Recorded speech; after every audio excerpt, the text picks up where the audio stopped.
you're live. Thank you. Good evening, everyone, and welcome to the June 14th, 2021 Brookline School Committee meeting. It's actually our last scheduled meeting for this school year. We'll see if that holds. Probably not. We'll probably have something else, but at any rate, that's how it's scheduled. And we have, of course, a full agenda.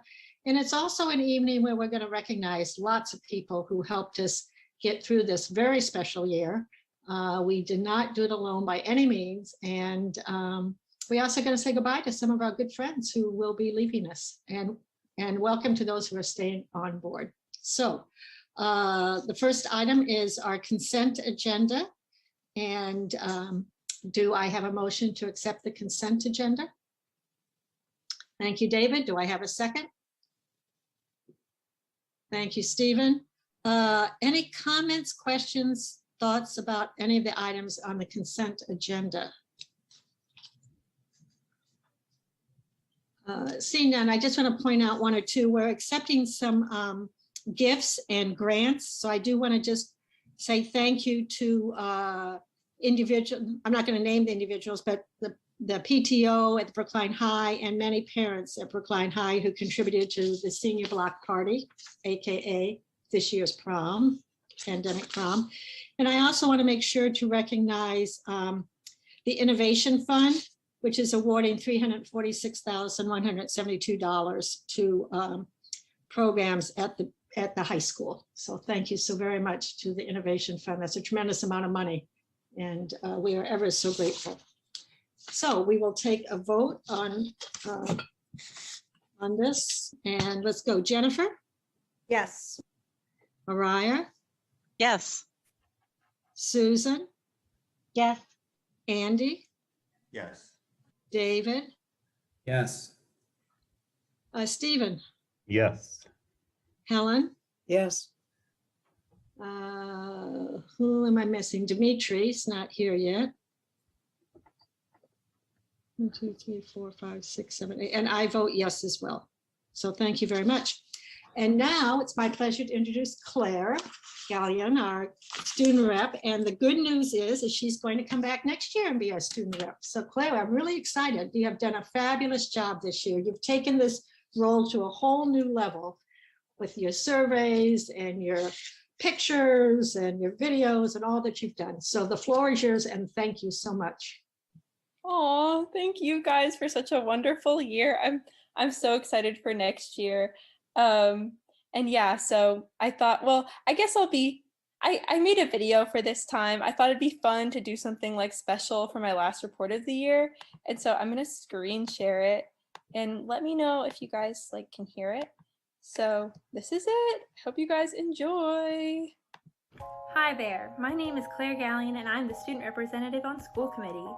For my last presentation of this year, I decided to do something a little fun and create my very own TV show, What's the Word on the Quad? What's the Word on the Quad is just going around interviewing students and seeing what they're thinking right now. Because it's, only a few weeks away from the end of the school year, I decided to ask kids what their favorite part of this year was, what they should improve for next year, and what they're looking forward to for next year. So let's hop right in. Oh yeah, also, what would a video about the quad be without extreme construction noise? So some of the parts of this video get a little loud, but I worked to transcribe it and put some subtitles, so hopefully that'll help. And yeah, so just a little warning.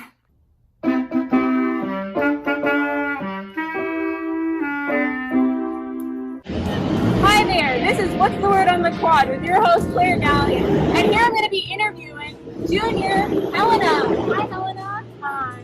Okay Helena, what was your favorite part about this year? Probably getting to go back in person and have the SWS class experience, having the in-depth discussions with everyone, seeing all the connections that just couldn't be there over Zoom. It was really great to be back in that atmosphere. Awesome. And what's something you're looking forward to for next year? I'm a little scared of next year to be a senior, but yeah. I am looking forward to have all the new classes that are being offered. They seem really exciting. I'm excited to finally have the experience that all the seniors now are having. Okay, hi again. Now we are with sophomore Alice. So Alice, what was your favorite thing about this year? My favorite thing about this year was getting to come in person and seeing all of my friends and getting to do a lot of cool work and in clubs and hang out with friends. Oh, that's awesome. What clubs are you in? Environmental action club. What's something you think could be improved for next year? Something I think could be improved for next year. I don't know if student council has control over this, but I think that they should take SROs out of the school. Take SROs out of the school. Okay. Okay, now we're joined with the always iconic fellow SWSer, major singing star, Helen Ives, who is also a junior. So, Helen, what was your favorite part about this year? I think my favorite part about this year was how teachers were forced to slow down and really look at like how much pressure they put on their students given the circumstances and kind of alleviate some of that. So that's what I was saying. Yeah, that's great.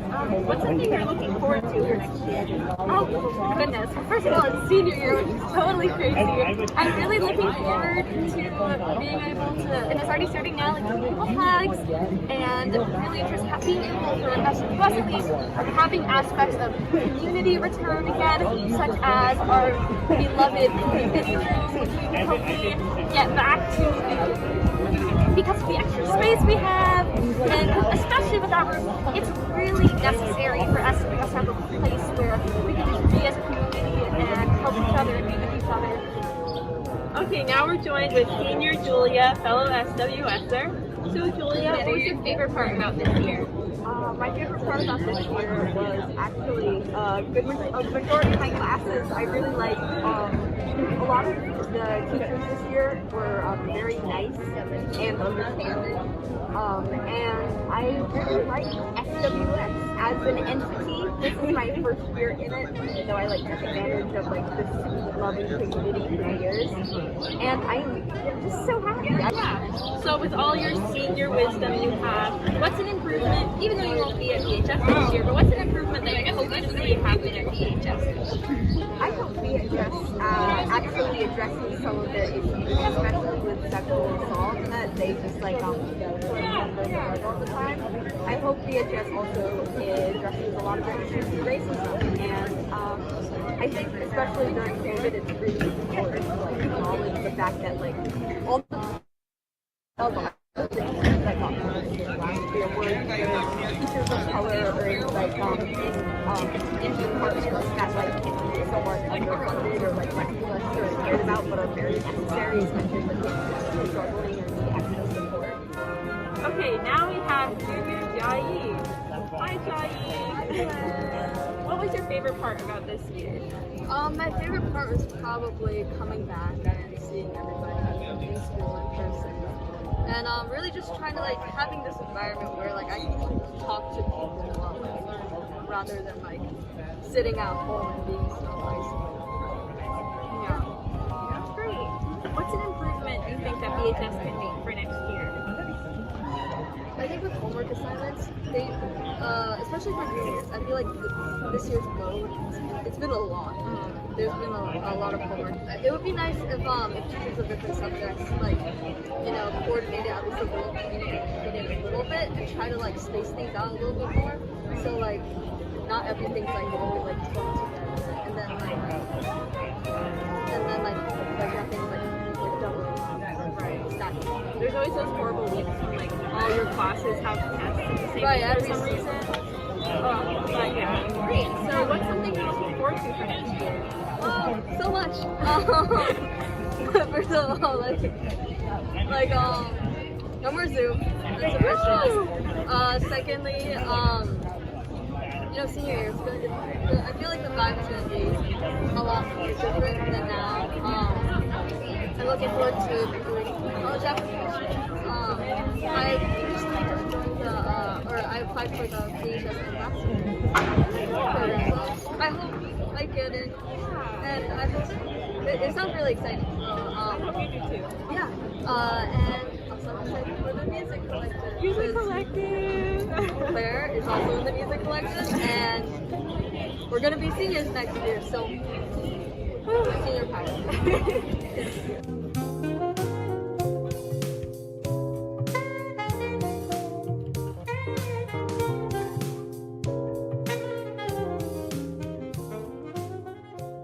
So yeah, that was what's the word on the quad. While it may look completely natural, like I just walked up to random students, I did ask people I knew. So there are a lot of SWSers in there, like low-key SWS plug. But yeah, I hope you guys enjoyed that. Just like a fun, sweet thing to end off the year. But yeah, I've had a great year with you guys, and I'm so excited for next year. Thank you so much, Claire. Helen. Yeah, what are Bhs Ambassadors? I've never heard of that. It's like an organization at the school that works to help like new students, and I think specifically international students, like adjust, and so they'll like hang out. I think they're the group that hosts the International Thanksgiving that happens, which is a pretty big event. So yeah. Great. Yeah. Thank you. And Claire, I noticed the music, just the two of us. Yeah, music collective. So those are BHS students playing? Mm-hmm. That's great. Thank you so much. Thank you. You have been a delight. I look forward to next year. Jim, would you like to say something? Yeah, I wasn't going to, but I can't stop myself. Claire, that was terrific. You really do have a future in meeting with people and interacting and making people feel at ease. Just fabulous. It's really good you're going to be serving on the school committee again next year. I think you brought some interesting issues to the fore, particularly during difficult times, and yet you allow other voices to be heard. So you really are value added. Thank you for what you do. And it was fun. Sometimes meetings among adults can be boring. But you add some spark to it that is just, you got the next Conan O'Brien coming out of Brookline. So look for you on a late night. No, seriously, you do a great job. Thank you. Thanks. So Or Claire, Barbara Walters, there you go. Why, she's from Brookline? Oh. elementary school. Oh, yeah, I forgot that. Yeah. Yeah. Well, Claire, enjoy your summer, and you're welcome to stay as long as you want tonight, but of course you're welcome to leave, and we will see you in the fall. It'll be great. Thank you. Okay, we're moving on. Interim superintendent's report. Well, Suzanne, you said that tonight we were going to be thanking a lot of people, but as I was thinking about tonight and thinking, boy, what a year in terms of the stress, the difficulty, the whole challenge, not just in Brookline, but across the globe, and feeling it here in Brookline and how to deal with it has been really a challenge. It's been difficult for families, certainly. It's been difficult for school committee. It's been difficult for school folks, and it's been difficult for students all along the way, and the community at large. And so, it was an opportunity for people to come together, and they rose up. You think about the educators in the schools, just really great appreciation to the educators, the teachers who had to deal with constant change. And as the pandemic moved in its own way, that was reflected in what happened in school. So teachers had to be very nimble. Paraprofessionals, think about them, kept classes going, sometimes doing jobs that they had to pitch in and be themselves flexible. They were relied on tremendously. Specialists to keep all those other programs going. And you're singing and you're having physical education during the pandemic, art classes, world language, all going and trying to maintain a sense of forward movement. Very challenging. Librarians were using the libraries in a multitude of different ways. Librarians were very flexible in providing their space for multitude of use with quite a positive spirit. And the technology specialists, so that technology was the order of the day to keep people communicating, really amazing. And look at our support staff. Then they're going to be continually called upon over the course of the next year, special education staff, really meeting a multitude of needs that we're developing through all of this. Our counselors and social workers now trying to figure out how we're going to bring all of this together. Our nurses, the wonderful nurses who were dealing with the health issues of themselves, I'm sure, had some concerns, and yet they were serving others and not really thinking about themselves. And you know, the school secretaries, we all know that the secretaries run the world, and they certainly run the schools. And there they were every single day, giving people that sense of security that things were really going to be in place and be okay. And of course, our administrative assistants that, you know, truth be known, they are the ones that make it happen too. So really, absolutely incredible when you think about how people pull together. And you know, our administrators, sometimes we take them for granted. I think about the principals who were really had to be all things to all people and dealing with the uncertainty themselves, and yet had to answer questions in a definitive way when it was really uncertain. Our vice principals, oh my word, the vice principals who are right on the front lines dealing with teachers and students and lunches and all sorts of things continually. And the senior staff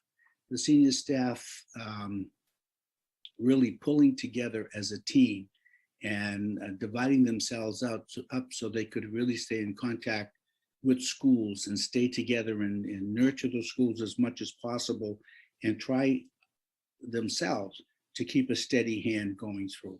And look at our curriculum coordinators helping teachers while they were teaching in a remote setting, and whether they were in hybrid and then in person, but the curriculum stayed the course, materials were provided, and the spirits were as high as it could possibly be. The central office staff, you know, they're not very often seen, but to me, it's a little bit like at Fenway Park. You don't see the person who puts the score up behind that big green wall and who changes the light when the light bulb goes out. But without them, the game gets very confusing and you don't know what's happening. Without that central office staff, things get very confusing. So really hats off to them. And our special education directors trying to keep all this stuff organized, trying to meet the needs of kids, and trying to do that in a way that communications feels supportive. It's been a real pleasure to work with a professional group of people that you'll hear it over and over. It takes a village. Boy, I'll tell you, the people who work in the public schools of Brookline, they stepped up. Every one of them deserves a tremendous amount of credit. I'm really hopeful that after next week, people will be able to take a deep breath and catch up on their own lives, because they've given their heart and soul through the entire time of this pandemic, not knowing exactly how it was going to come out. So the anxiety was very high, but once people got to work, they put their own personal needs aside and they focused on their jobs. And I saw that day after day after day. So I say, hats off, Suzanne. That's what I really wanted to say to the whole staff. And by the way, even though you guys don't get a lot of credit either, but the school committee, who was able to provide guidance, direction, support, and mostly a sense of keeping whole by talking with each other, fielding, you know, questions from the community, working with the administrators, and trying to say we can find the balance here. And so kudos to the school committee in their work as well. I think I also should say, quite frankly, big, you know, when you think about Brookline Interactive Group, and I think they're probably on here as well, nobody would know what we would have. They really broadcast everything, and they were able to keep the whole flow of the whole town's work, but certainly the school's work. So we really are very appreciative of them. And Suzanne, you may want to say a few things as well in terms of recognizing Big and the people who run Big. Yeah, thank you, Jim. I would. Let me just run through some of the names of the staff for BIG, because they're even on tonight. Of course, they're on with us all the time. So Kathy Bisbee, Ann Tice, Corbin Rydell, Andrew Doing, Dan Rodriguez, Rebecca Zinner, and Ian Bauer. Those are all staff of BIG. Many of them join us every time we have a meeting. They're also recording and broadcasting our subcommittee meetings and our hearings. And so I have to say, I've been impressed not only with how seamless the whole process has been around recording and getting people in and out and speakers and public comment, but also, and I think we said this in our statement, the increase in community involvement with our meetings. Our meetings have been viewed by hundreds upon hundreds of people. I mean, it's really amazing that people can be at home, and we're isolated, and we were doing our thing for the pandemic, but people were engaged. They were calling in, they were watching, they were sending us emails, responding to what we said. So thank you certainly to BIG, and thank you to the public for all their input, all their help. I know we didn't always agree on things. We probably won't in the future either, but it's important to hear from everybody. And we certainly have. And, you know, we would have 30, 35 people at public comment on nights. We had, I think I saw one was like 700 or 800 views on a meeting that we had. So people really cared in the community and really followed us and let us know when they thought we were doing a good job and when they thought we were not. Probably more when we were not. But, you know, it's okay if they let us know if we did a good job as well. So I'll just put a plug in for that. So thank you, BIG, as well. Anything else, Jim? No, I think that we can't say thank you enough. And it's a funny thing that it's the end of the year when we make it a point to say thank you. But really throughout the year, we should remember that in order for it to happen, it's the people who are working so hard behind the scenes. And we should remember to say thank you more often, but in any event, we're saying thank you tonight. And we will be saying more thank yous kind of sprinkled throughout the meeting tonight. So if you think you're owed a thank you, just stay tuned and we'll probably get to you. At least we certainly hope so. Certainly hope so. Okay. We're going to move on to food services. So Sasha Palmer, you're our director. You're up next. As I said earlier to some folks, if your presentation is short, you'll have more time to hear kudos from us. So just, because many of us did see. So just to let the public and people know, Sasha presented to the finance subcommittee, and I think 7 of 9 of us were there. And that full presentation is recorded and available for viewing. So Sasha, go right ahead.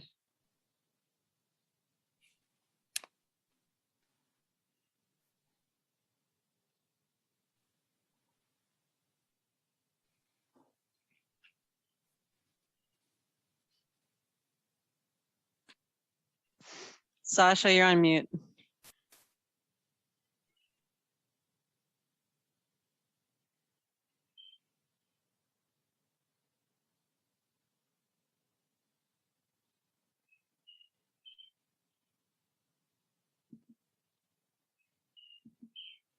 All right, sorry about that. I was having technical difficulties, and I will keep my presentation short so that we at least can get some of those kudos.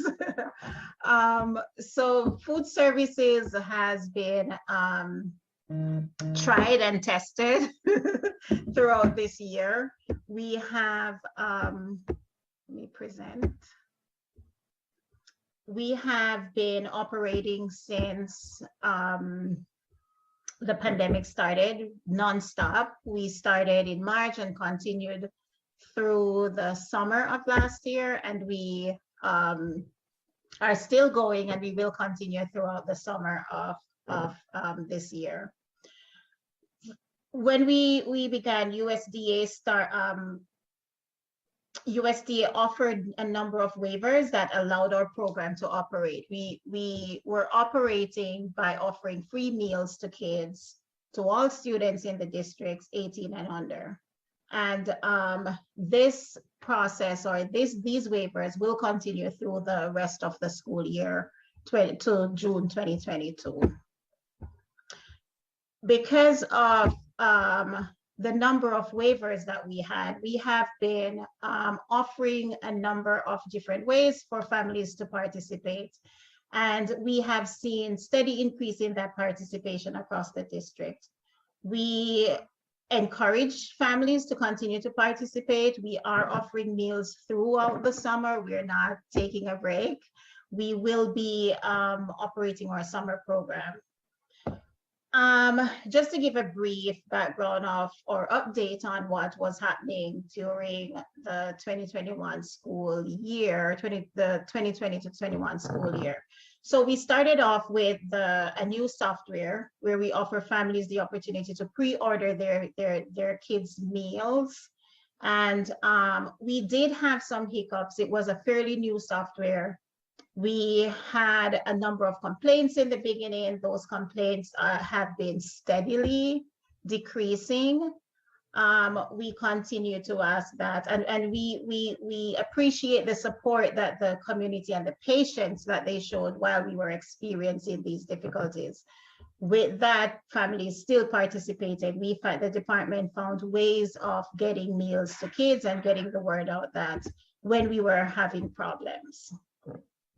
We started, and this is one of a very high participation rate where we had the RLA students participating in picking up meals at a later time during the day. So we had our remote meal pickup schedule that continued throughout the year. We were offering families a convenient time of between 5 and 6 p.m. to pick up those meals. And as a result, we saw quite a high participation rate. I must say that I just added, I have to let families know that will still continue.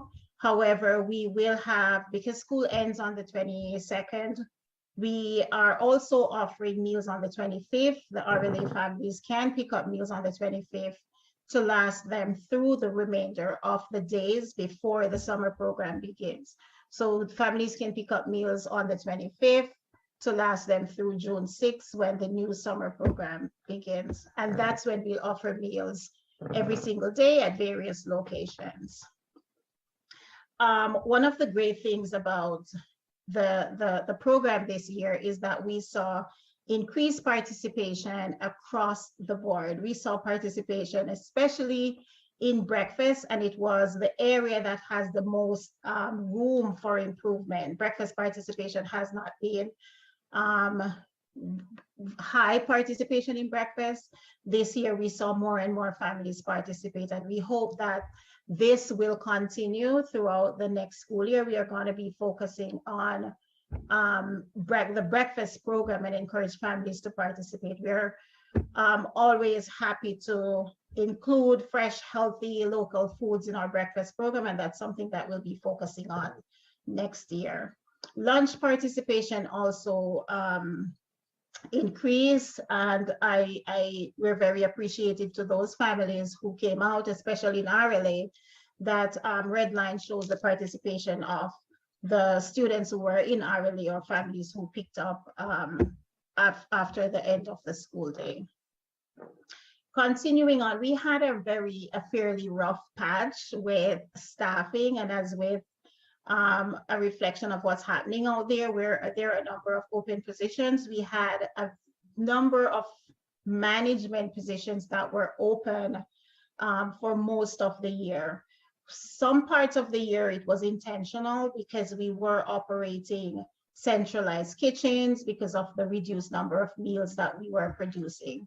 So as a result of centralizing the kitchen, there was no need to have all the school managers' position filled.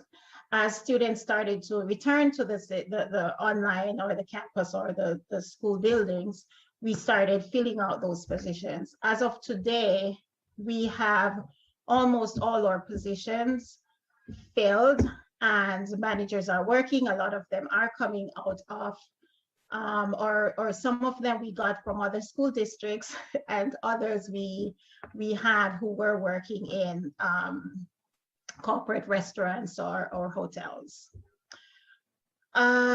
So the budget for 2021 budget is, when we projected, we actually project that we may just barely break even, because we were very new to anticipating what the participation rate would be. And because our revenue is mostly dependent on federal reimbursement, which is dependent on participation, it was very hard to predict how the participation would be.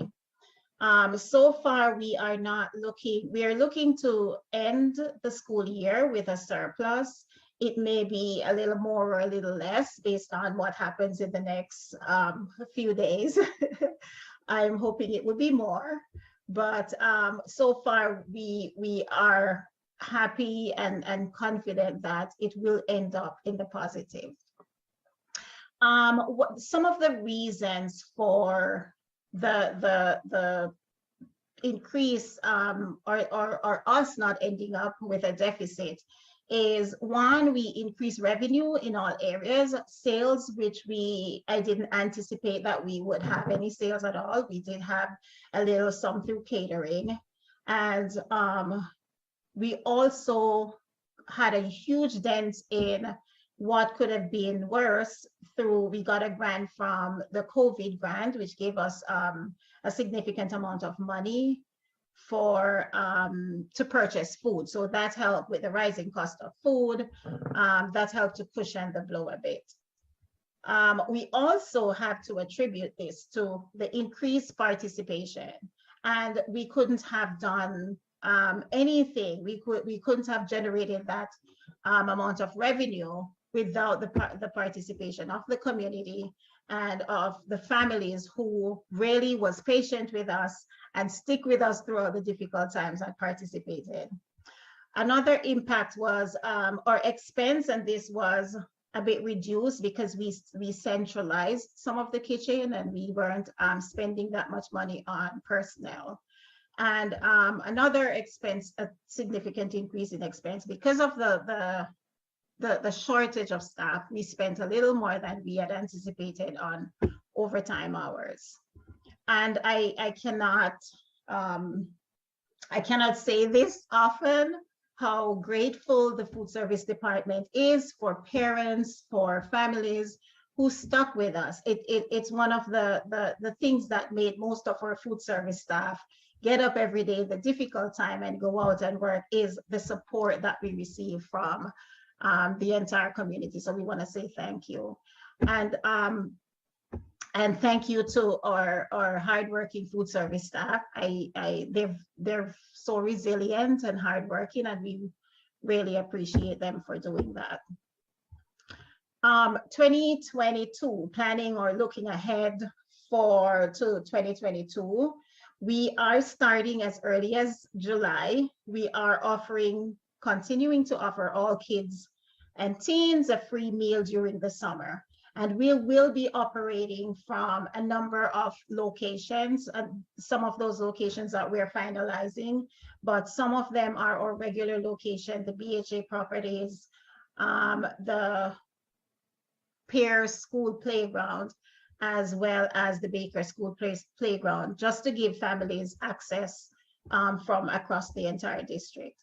We are still working with our summer partners. We worked with them last year and they were a huge help to distribution, to communication, to marketing, and just giving us labor to hand meals out during that time.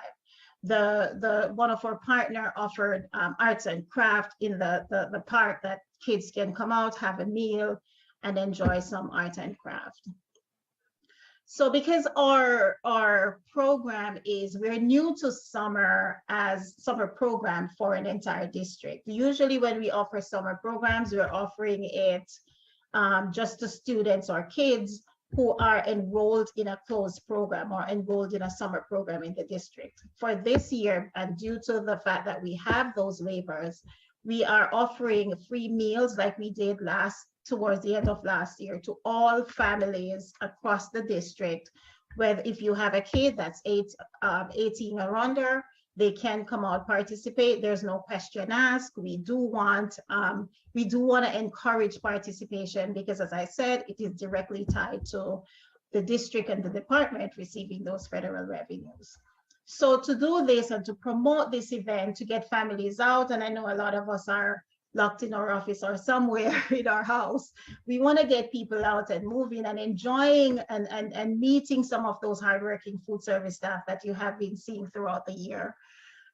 So we will be having a kickoff, a fun community event. It will be, we are calling it Feeding Brookline because that's what we're hoping food service is doing. It will be at the Pierce School Playground on July 7th. If it rains, we'll have it on the 8th. It starts at 4 and ends at 6. And this event is promoting the summer meal program, encouraging families and just giving them information on how to access school meals, whether now or throughout the coming school year. This event, we've partnered with a number of our very hardworking partners. Brookline Thrives, who has been with us along the way throughout this. The Brookline Housing Authority, we do service most or some of their facilities or their complexes. We're partnering with Parent Child Plus, Women Thriving, the Teen Center, the Brookline Rotary Club, and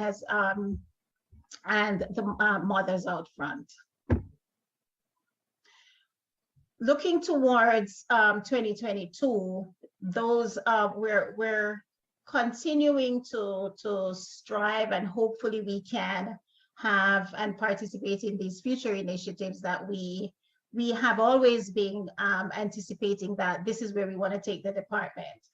A number of groups inside the district have already applied to the Massachusetts Farm to School Institute, and this is an institute that help us to streamline the number of great farm to school program or a number of initiatives that's geared toward local sourcing, community building, and sustainability and garden education. We're all collaborating to join together and focus our energy into one end goal. So we have applied, we are awaiting news to hear if we are accepted. Other green initiative, we are continuing to seek funding or sourcing to grow our own organic vegetable. This is where a lot of school districts are going because we do spend a lot of money on microgreens or green vegetables, and it would be nice to have it hyper locally sourced by growing our own in our cafeterias. We're also looking at funding, and these are through grants, which we have applied to. We're looking for funding to fund dishwashers so we can move away from the single-use utensils that we have been using. And this year has really opened up us to seeing how much we're spending on the reusable, the single-use items. And we want to try and see how best we can not only help the environment, but it is also good for our bottom line. So we are trying to move back to purchasing reusables. And so we're looking for funding to purchase those dishwashers. Most schools do have, we have 3 or 4 schools who don't. And we're trying to get those up and running. And also, if we are growing our own, if we're producing those food, we want to extend the shelf life of those organic foods. So we want to fund ways and find creative ways in not just using sustainable materials, but also purchase a sealing machine that would at least extend the shelf life of the food.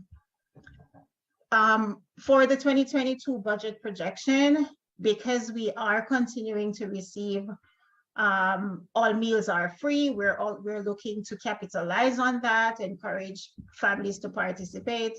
These numbers are based on where we are, the participation rate now, I'm hoping to see some improvement or increase in the participation, and that may be a bit ambitious of me, but I'm hoping that the families will continue to participate in the program to bring in those federal revenue. So we are not projecting, or I'm not projecting that we will if participation continues, or if the trend of participation continues. We're not looking to project any to be at operating at a deficit next year.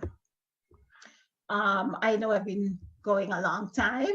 I want to really stop and thank the food service staff for the year that we've had. We would not have had a year that we had if it not had been for the dedicated food service staff who was out there during the snow, during the cold, and just be there and always smiling and happy to be servicing, to be offering that service to the community. The staff, the administrators, we wouldn't have been able to do it without our administrators, who were very supportive of everything we did. And when we had to make changes overnight, they were always there and on board to support us through those changes. We've had staff going in and helping out, giving a helping hand, and we really appreciate that. We definitely would not have been able to do it without the help of administrators in the buildings. And I want to give a special thanks to a very hardworking group of volunteers who have been with us since COVID. They have been with us before, but they really stepped up through COVID, and they are with us. I'm hoping that they continue to be with us into next year, because they offer such valuable service to us. They are from many different groups. They're from Mothers Out Front, they're parents in the district, and they offer every help that they can, from communication to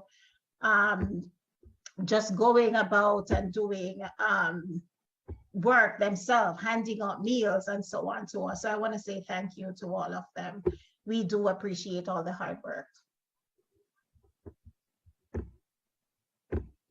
Thank you, Sasha. Thank you. You did it quickly. Thank you. We have some time for comments or questions. I think Matt Gillis wants to be first. Matt, are you there? I am here. Thank you. I just had to take care of some family stuff tonight, and I missed this on my agenda, but I caught the last 5 minutes of Sasha's presentation. Yeah, I'd like to thank Sasha and Tess for all their work as the food service director and assistant food service director to deal with all the changes that came their way, and being short-staffed and being in the kitchen, and getting parent volunteers and using other operations staff that helped out along the way. A lot of changes this year, setting up the partnership with the Brookline Housing Authority to be able to have food drop-offs. We've kind of come a long way through a dynamic year, and next year it seems like it's going to be a little bit similar, at least with the way the federal program is structured. So same rules as this year, so we'll be offering, it looks like, food on off school days as well for pickup. So a lot of changes in 1 year, and I think they handled it well with a lot of grace, and were able to feed a lot of kids that in some cases maybe might not have been able to have a decent meal. So I really want to thank them for all their effort. I think it's paid off pretty well. Thank you, Matt. Other questions, comments, thoughts? Jennifer, then Mariah. I just want to say again, and I think I did this at the subcommittee meeting, but I'm so appreciative. Thank you so much. And I really, it was a wonderful job. Our family picked up for our children and through the RLA, and folks were out there every week in the cold, in the rain, in the freezing cold wind, and they were always there helping out. There were a lot of community volunteers. We saw Brookline Thrives there. It was just a community effort to get food into the hands of kids. And it was a really complex working piece with people making sort of reserving online for in-school consumption, and then take-home packages. And there's a lot of moving parts. And then the RLA, and they were it was just amazing, I thought it was very well coordinated, and I'm just very appreciative of yourself and all of the staff and the community volunteers. I just can't say thank you enough. It was really wonderful, and I'm so very excited that we'll be able to get even more, we'll get more food into more kids hopefully this coming year. We're off to a great start, so I really hope people continue to participate. Thank you, Sasha, and to your whole team. Mariah. I just want to echo the thanks to Sasha and the team. I got to volunteer, I think right before February vacation at the high school, and it blew my mind, like the amount, just the like sheer amount of food that goes into feeding so many children. It's really hard to, I mean, you kind of get it, but you don't really get it until you're there, just seeing the massive, massive amount of food. I was in the high school cafeteria, and literally every counter and like all of the floors were covered in like paper bags filled with food to send home to families for the break. And it was amazing. So really, the logistics are wild. And especially to think of how you did that short staffed is like, just, you know, my kudos. It really, really, really is such an amazing job by you and the team. I had one little question, which was, and I didn't get a chance to ask this at finance.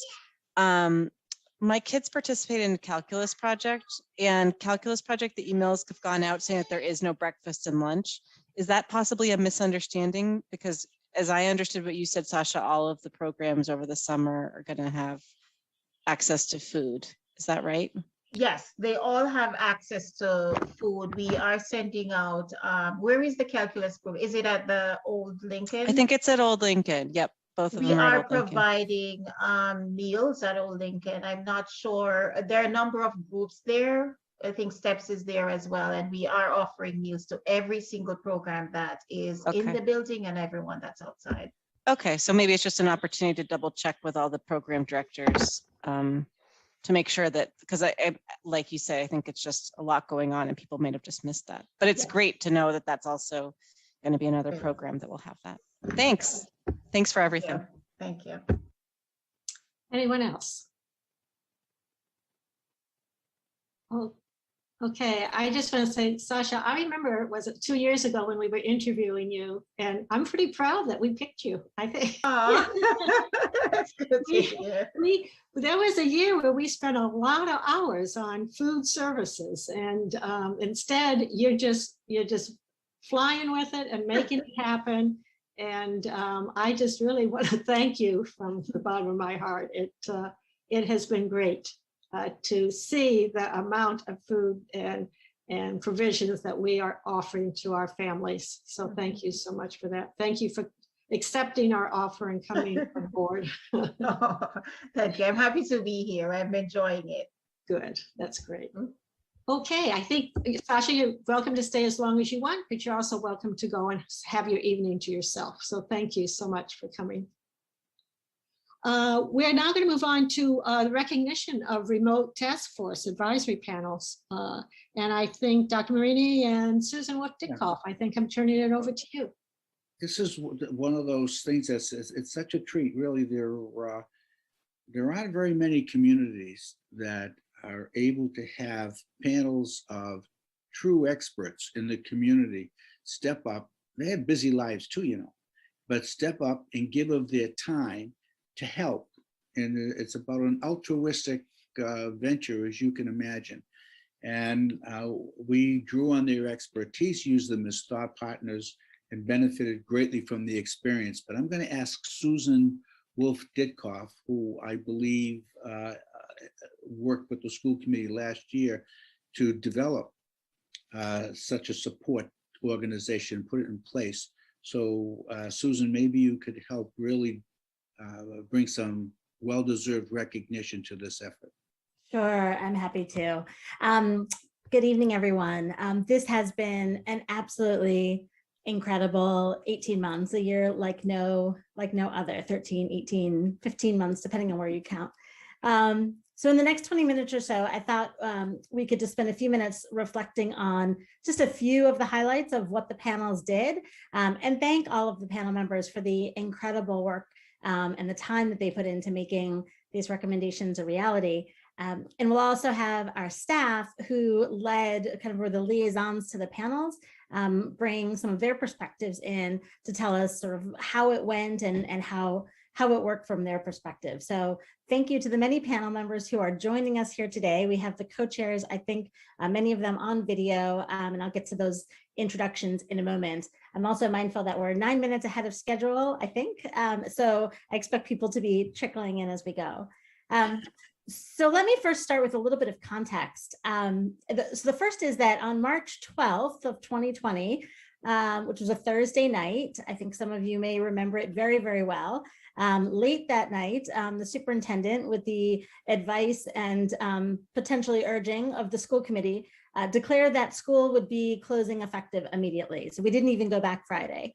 And it's hard to remember back that far, but at the time we were talking about 2 weeks. That was March 12th. Some of the most pessimistic people were talking about a month until after April break. Of course, little did we know. But it became quickly clear that public education in this country was facing the biggest crisis in our country's 244-year history. By late March, the school committee realized that the public schools would need not only to make dramatic shifts in teaching and learning and in how we supported the whole child, social emotional wellness, physical safety, and many more things, but that we would need support as a school committee, the superintendent's office needed support, our educators needed support, we all needed support. So the school committee voted to convene a task force on remote learning and reopening, in order to provide some of this, direct guidance to the school committee and the superintendent, for remote learning, generally speaking, during the emergency. And at the time, the mandate for the task force was to set educational goals for the district during the epidemic and improve sort of communication and clarity and understanding among all the people who are trying to pull together, all the adults who are trying to pull together to make an outstanding education for our students. So all of our educators, all of our families, all of our staff. So initially we envisioned a task force that consisted of representatives from every building, staffed by a very small but nimble working group of 7 or 8 members, including educators and school committee and PSB administrators. And we wanted to start off with sort of district-wide learning goals as the anchor and kind of go from there. Within about a month, in the spirit of rapid learning and adjustment, we were already at version 2.0 of our idea. So Sharon Abramowitz, who was a school committee member at the time, and I were co-chairs, and we just realized it was a huge challenge to pull together all the individuals noted above. And also we realized we were going to require a lot of outside expertise that we didn't have in the district. Given the magnitude of the challenges. And our educators needed support, our staff needed support, we needed support. So in the April-May timeframe, we sort of put out a call for experts and we got an overwhelming response from the community. Just as Dr. Marini said, Brookline is truly blessed, not only by the caliber of our residents, but also just their willingness to serve. And these are people who are, top experts in their field, and they were on demand for their expertise at exactly this moment in their professional lives. This is the prime time for them as well, in addition to dealing with everything that the rest of us were dealing with in terms of parenting and being guardians that many people were facing. So nevertheless, these 4 panels committed to weekly and biweekly meetings for at least 6 months. Each panel had their own co-chairs, and really the model was that the co-chairs along with the panels would set the agenda. We did not want this to be sort of top down. We wanted each of these sets of experts to help us identify what the issues were and work closely directly with staff to figure out where's the highest and best use of their time. Nobody wanted to make work sort of activity. People were too busy and too overwhelmed at the time for that. So it really was the leadership of the co-chairs of each panel who drove their agenda. And so in addition to these weekly meetings of each panel, there were parent leaders from each building who represented, I would say, sort of the core of our Friday morning meetings, which started off as an hour, hour and a half, and sometimes went as long as 2-3 hours, just as everybody tried to kind of get on the same page about what we were learning. And the parent leaders from the building, I'll list them in a second, but it really did include not only sort of PTO site council, but Metco, Steps to Success, CPAC, Extended Day, English learners, all types of voices were very important to us. So the people on the Friday morning group were Tanya Alvarado of Metco, representing Metco parents, and also the World Language K-8 department head, Ta Chan from Florida Ruffin Ridley, Grace Fehrenbach from Lawrence, Ryan Garms from Driscoll, Masu Hawk from Heath, Ellen Lennox from the Brookline Extended Day, Linda Monack from CPAC, Susan Park from RLA PTO, Devin Powell from Runkle, Kimberly Richardson from Steps to Success, Tiffany Rinney from Pierce, Marcy Sachs from Baker, Kreta Shah from Runkle, and Eli Silk from Heath. We then had the panels themselves, which again, I'll run through. There are about 50 names, so I don't want to do them quickly, but I will sort of try to move through them. Panel 1 was Educational Excellence and Equity. The co-chairs were Lisa Gurdon and Dr. Kanan McKenzie. The members were Dr. Shahar Abramovich, Ms. Miriam Fine, Dr. Sarah Whitman, Mr. Igor Golger, Andrea Gross, Lilja Lee, Ola Algernoff-Palchik, Ilya Rifkin, Dr. Lisa Wisman-Weil. Panel 2 was to support the whole child experience and wellness. Our co-chairs were Dr. Lindsay Fallon and Dr. Amanda Turlo. Our members were Mr. Brian Agurcia, Hiroko Aspie, Lauren Bernard, Shella Dennery, Sanjali Gidwani, Amanda Grinstaff, and Beth Jones. Expert Advisory Panel 3 around remote learning and capacity building. Our first 2 co-chairs were Dr. Ann Kaufman-Frederick and Dr. Janet Rankin. And when Ms. Kaufman-Frederick Dr. Kaufman-Frederick had to step down for personal reasons, Ms. Ann Spencer picked up for her ably. The other members were Mr. Stephen Albanese, Dr. Bradley Coleman, Dr. Stephen Ehrenberg, who is now a school committee member, Ms. Beth Kaufman-Kramer, Dr. Dan Levy, Ms. Sally Madsen, Mr. Dave Myers, Mr. Michael Neer, Ms. Churchill Silberman, and Professor Mike Toffel. Finally, Expert Advisory Panel 4. The co-chairs are Dave Gayshak and Elena Savoya.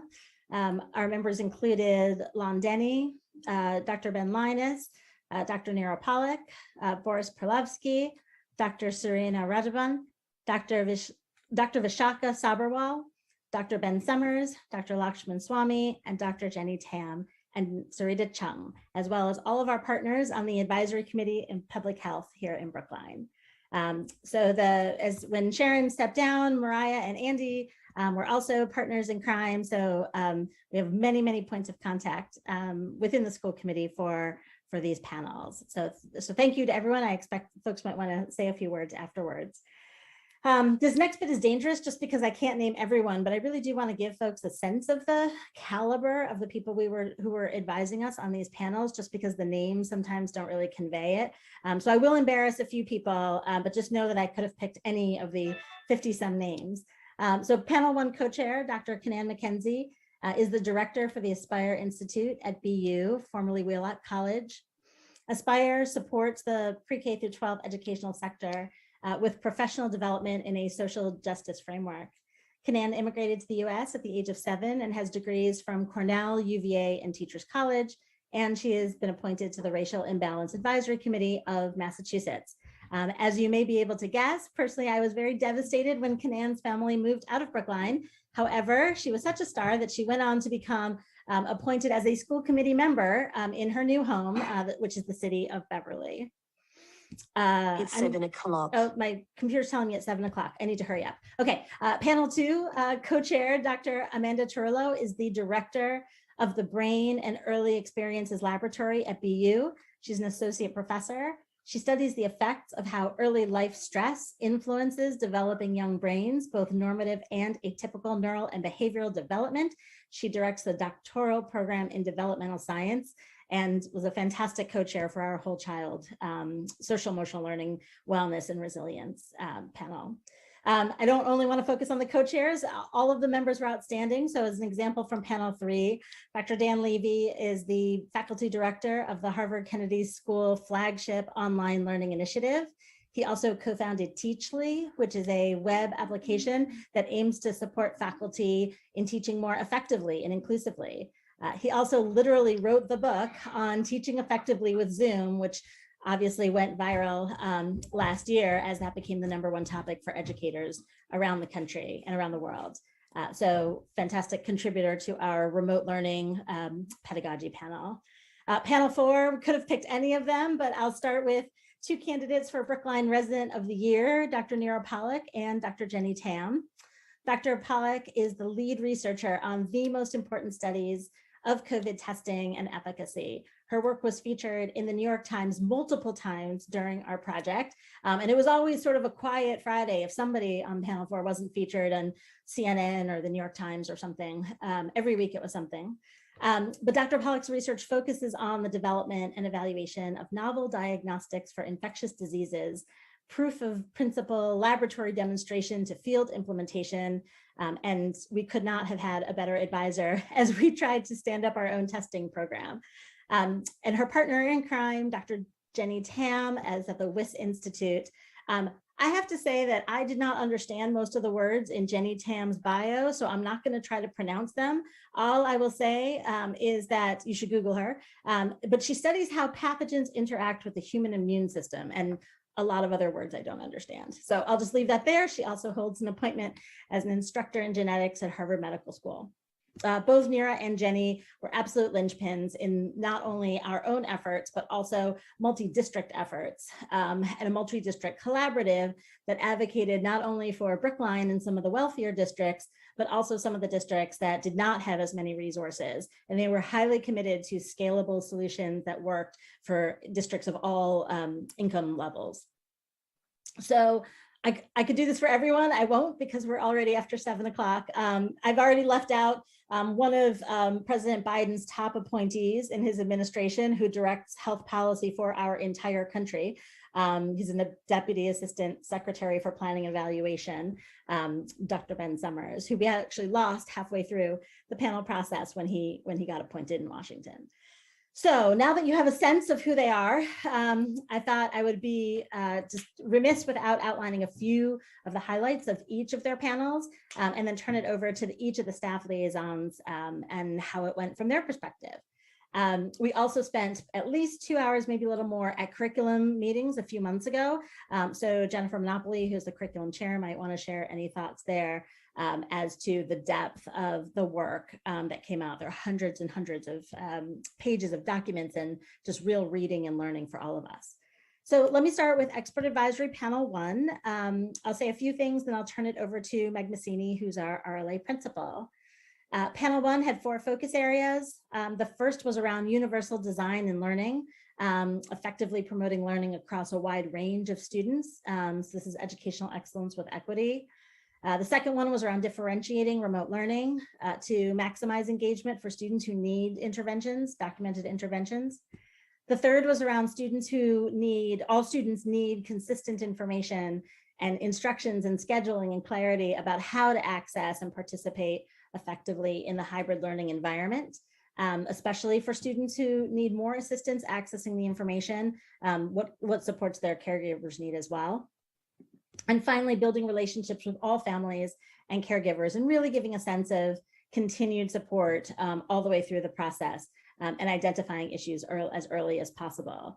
Certainly, they had things like having one developmentally appropriate platform for any given grade level that was consistent and clear. It was a real problem last year, and the PSB did a phenomenal job with that piece this year. Preparing families, helping families know where to go and how to navigate toolkits and engagement frameworks as well. So there were many things that we couldn't do, couldn't implement, great ideas.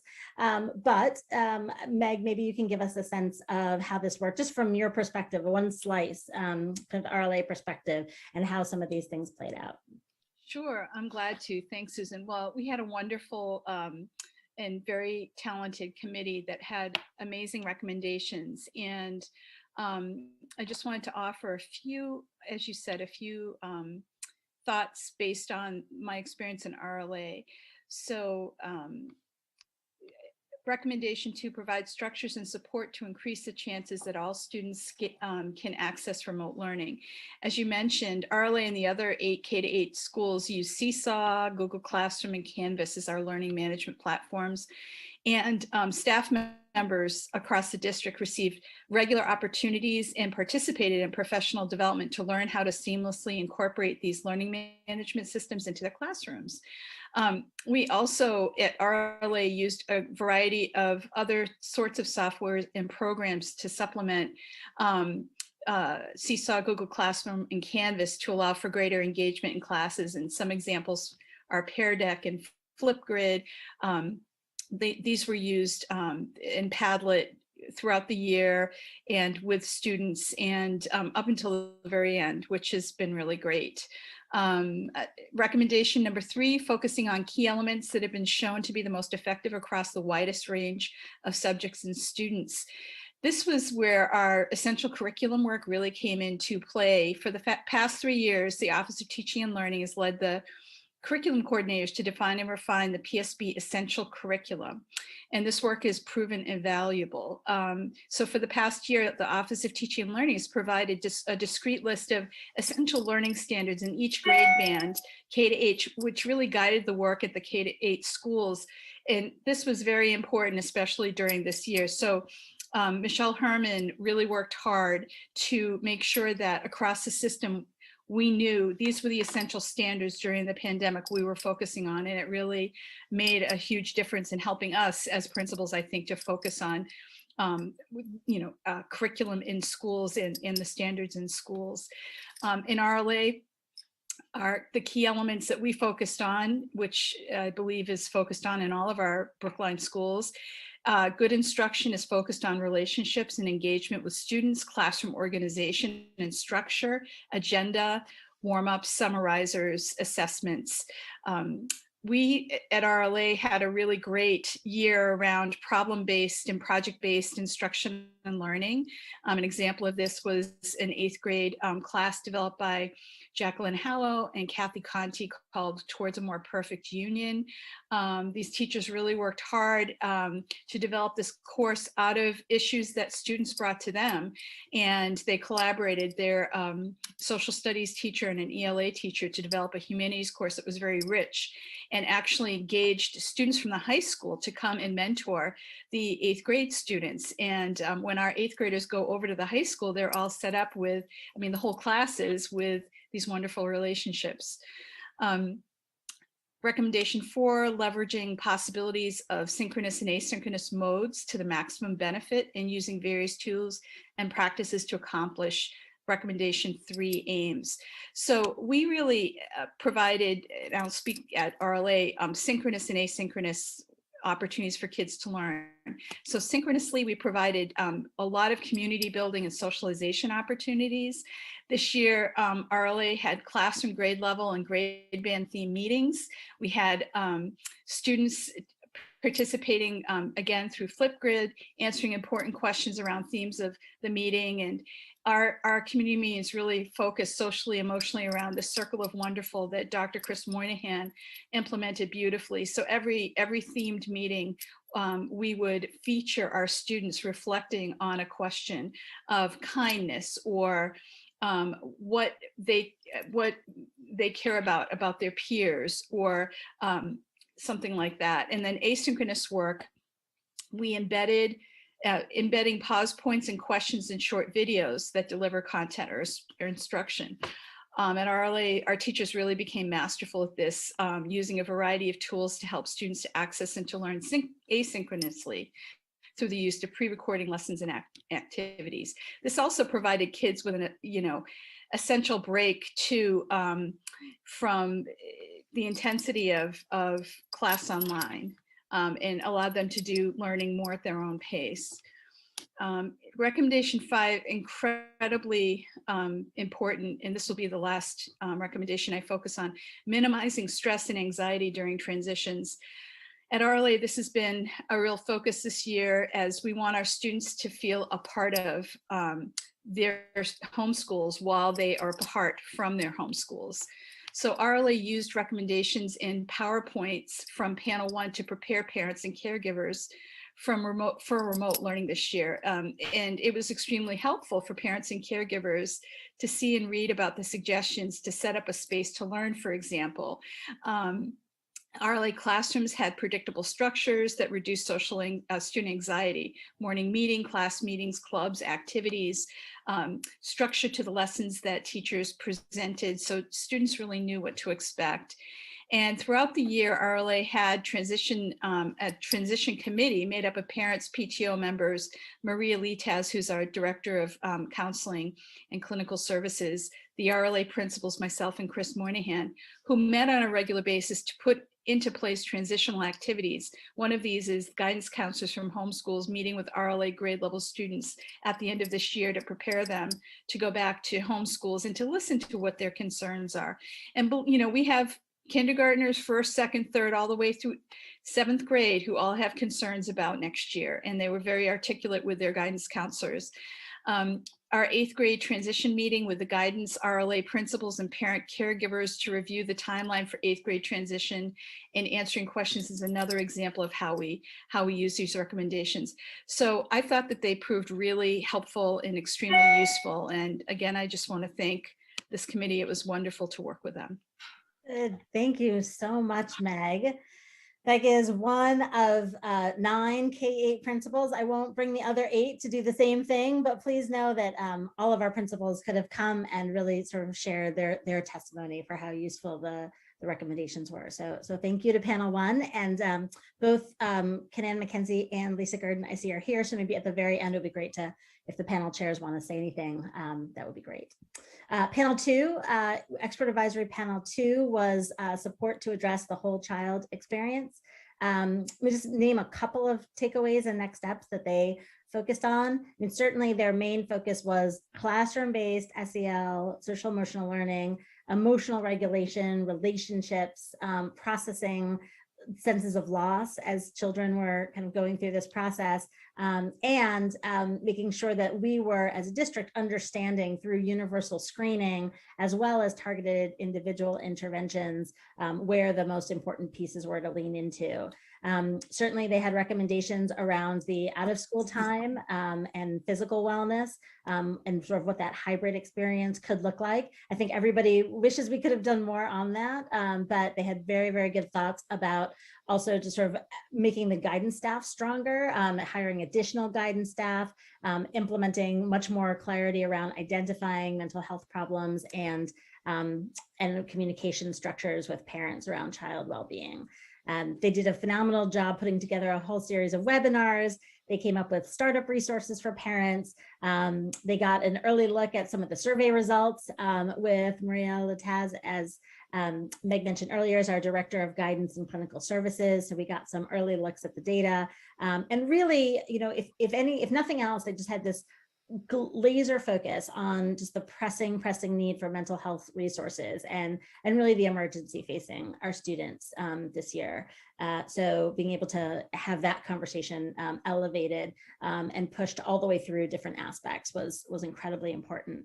So if I can turn to Darby Nefer, who's our lead guidance at the high school. Maria unfortunately couldn't make it this evening, but Darby has agreed to kind of give us a sense from her perspective as to how this worked. Good evening, everyone. Darby Nefer here. I use the pronouns she, hers, coordinator of guidance and counseling at the high school. And I'm stepping in for Maria Litaz this evening. I'm actually sharing her words related to panel 2. Planning the start of the year seems an eternity ago. It's really amazing how the parents and community came together to support the critical work of schools, to not only educate the minds of our students, but to support their emotions, feelings, and hearts. Panel 2 contributed to the heavy work of the schools by providing their expert knowledge in the areas of mental health, wellness, children's welfare, and out of school time. The research and knowledge that was presented aligned with the priorities of the school counseling and wellness teams. This information was shared with principals and senior leadership throughout the year to reinforce the continued prioritization of social emotional learning and social emotional wellness. We know that a child must have their basic needs met in order to be mentally able and available to learn. The panel organized their expert knowledge and offered this through presentations we could use in the areas of social emotional wellness, physical wellness, parent facilitation and engagement, and community building. The first half of the year was particularly challenging for all. The panel was thoughtful about the needs of students, parents, educators, and administrators. One of their early priorities was to help advocate for the reinstatement of the wellness coordinator and the importance of social emotional wellness.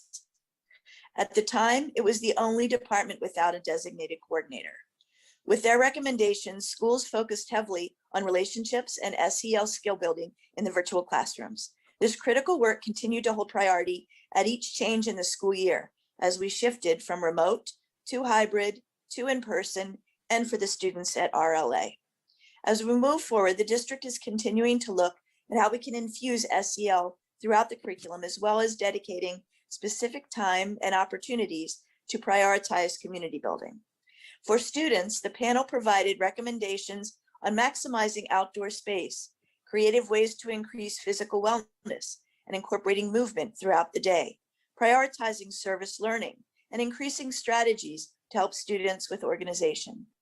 Schools and grade levels use this information in different ways, recognizing the need to have physical movement to balance out screen time. As COVID restrictions began to decrease, they promoted the ability of school counselors and psychologists to go outside for socially distanced walks with students as a method for meeting in person.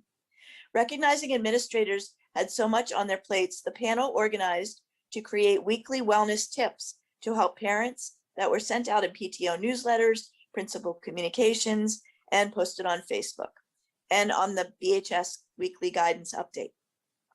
The panel members were also explicit about prioritizing self-care for our educators. In addition to the school-based self-care Principals Incorporated, the district dedicated the morning session of its January Professional Development Day to educator self-care. For parents, they helped to create a school-specific charts listing common challenges or questions parents may have or parents that they could have contact with. They provided recommendations to increase video messaging and tutorials for parents around investigating remote learning platforms and how to help students and parents prepare for school building reopening. The panel also helped provide guidance on parent workshops. As a result, the district offered a virtual parent event in April for supporting the mental health of our K-12 youth. The district will be using the recommendations of Panel 2 around helping parents to help their children manage stress. Although we're beginning to see normalcy return, we must continue to help our parents with the longer-term effects of the sustained stress so many felt continually for over this past year. As described by Panel 2, parents are the most important adults in their children's lives. We will continue to help guide parent-focused solutions to support children's mental health and stress management. Although the school year is coming to a close, the contributions of Panel 2 will be taken and used as the backbone for some of the work that is being done to prepare for 2021, 2022, and beyond. In particular, their guidance on the CASTLE frameworks, multi-tier systems of support, also known as MTSS, and resource mapping. The panel provided recommendations on data-driven decision-making that we will incorporate into our planning for the Student Universal Screening Survey next year, and the training for educators and information sharing to parents. The district and school counseling team sincerely thank Panel 2 and all of their contributions to supporting our students, parents, and staff this year. Thank you so much, Darby. As You're you can see, welcome. there are so many details. We probably could keep going, but we will hasten on to Panel 3, which is the Remote Learning Capacity Building Panel. Panel 3 was a little bit different. It really focused on the pedagogy of remote learning. So in addition to identifying best practices for technology-enabled pedagogy, Panel 3 members also jumped in and ran some very successful webinars for PSB educators on the effective use of Zoom and some other remote learning tools.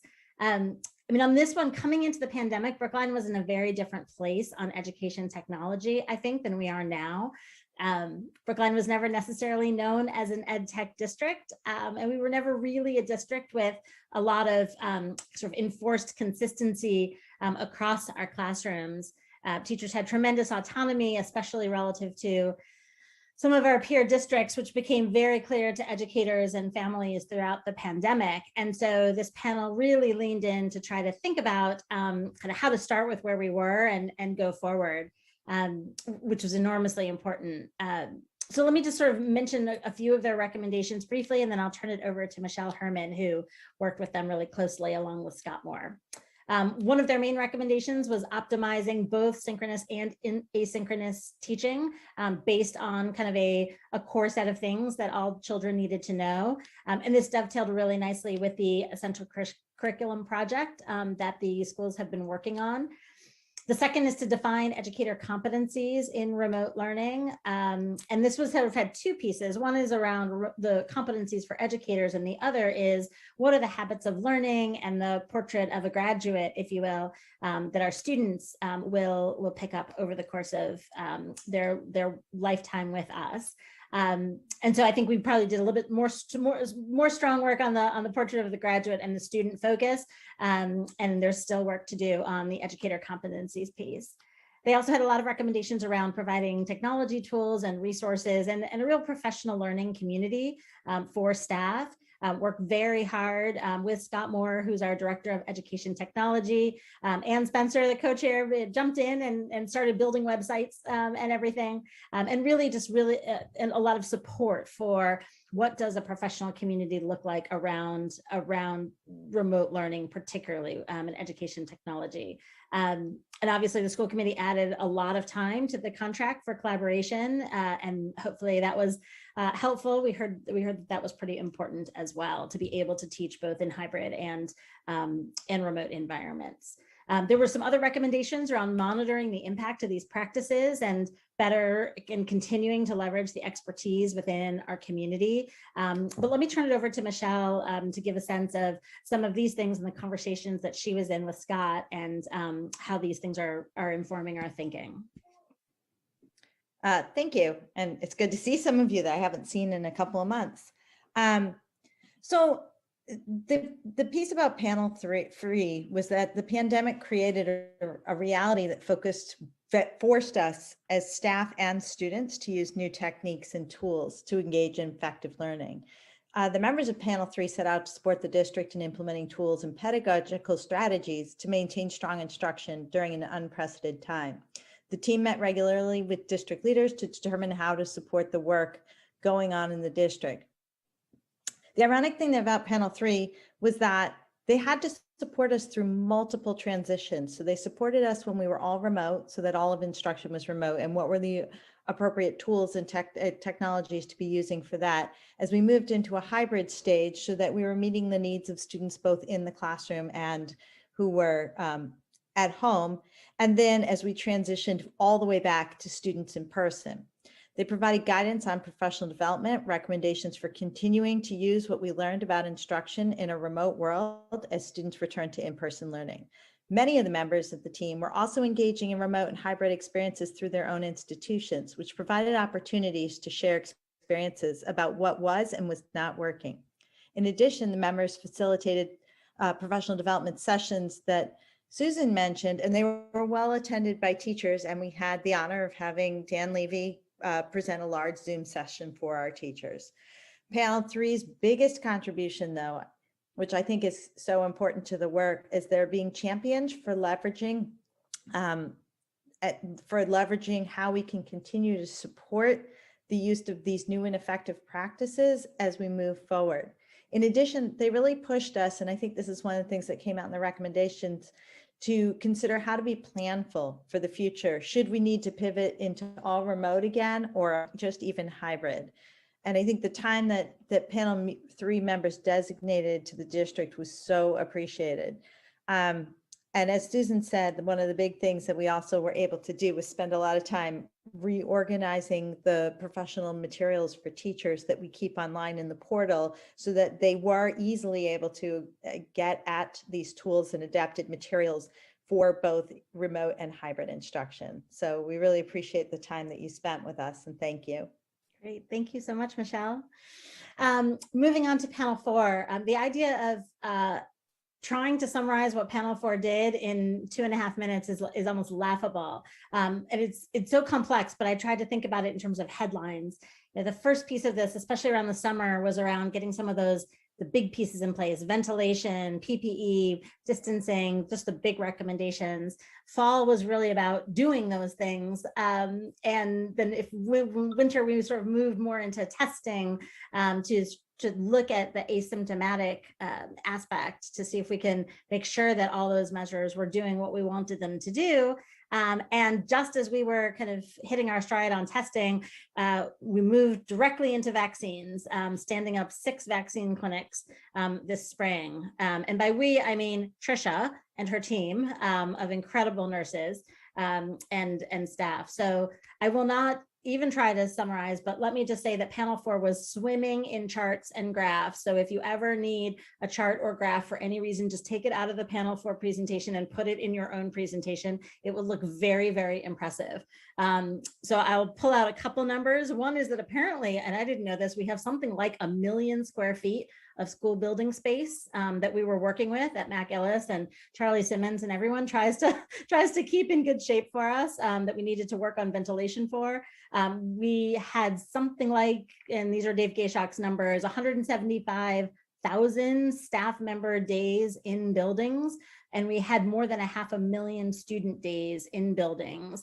And yet there were only 303 known cases among staff and students overall, only 70 of whom were present in the buildings while infectious, and 3, 4, I think the number was end up 4, can't rule out cases, likely or can't rule out cases of in-school transmission. So it's completely mind-boggling to think that we had nearly 750,000 days in buildings, and we had 4 likely or can't rule out cases of in-school transmission. And it's just entirely a testament to all of this planning, all of the work our nurses did, and all of the work that our teachers did on a daily basis to make these new behaviors and masks and distancing and sanitizing and all those different pieces a reality every single day with all of our young people, keeping them safe.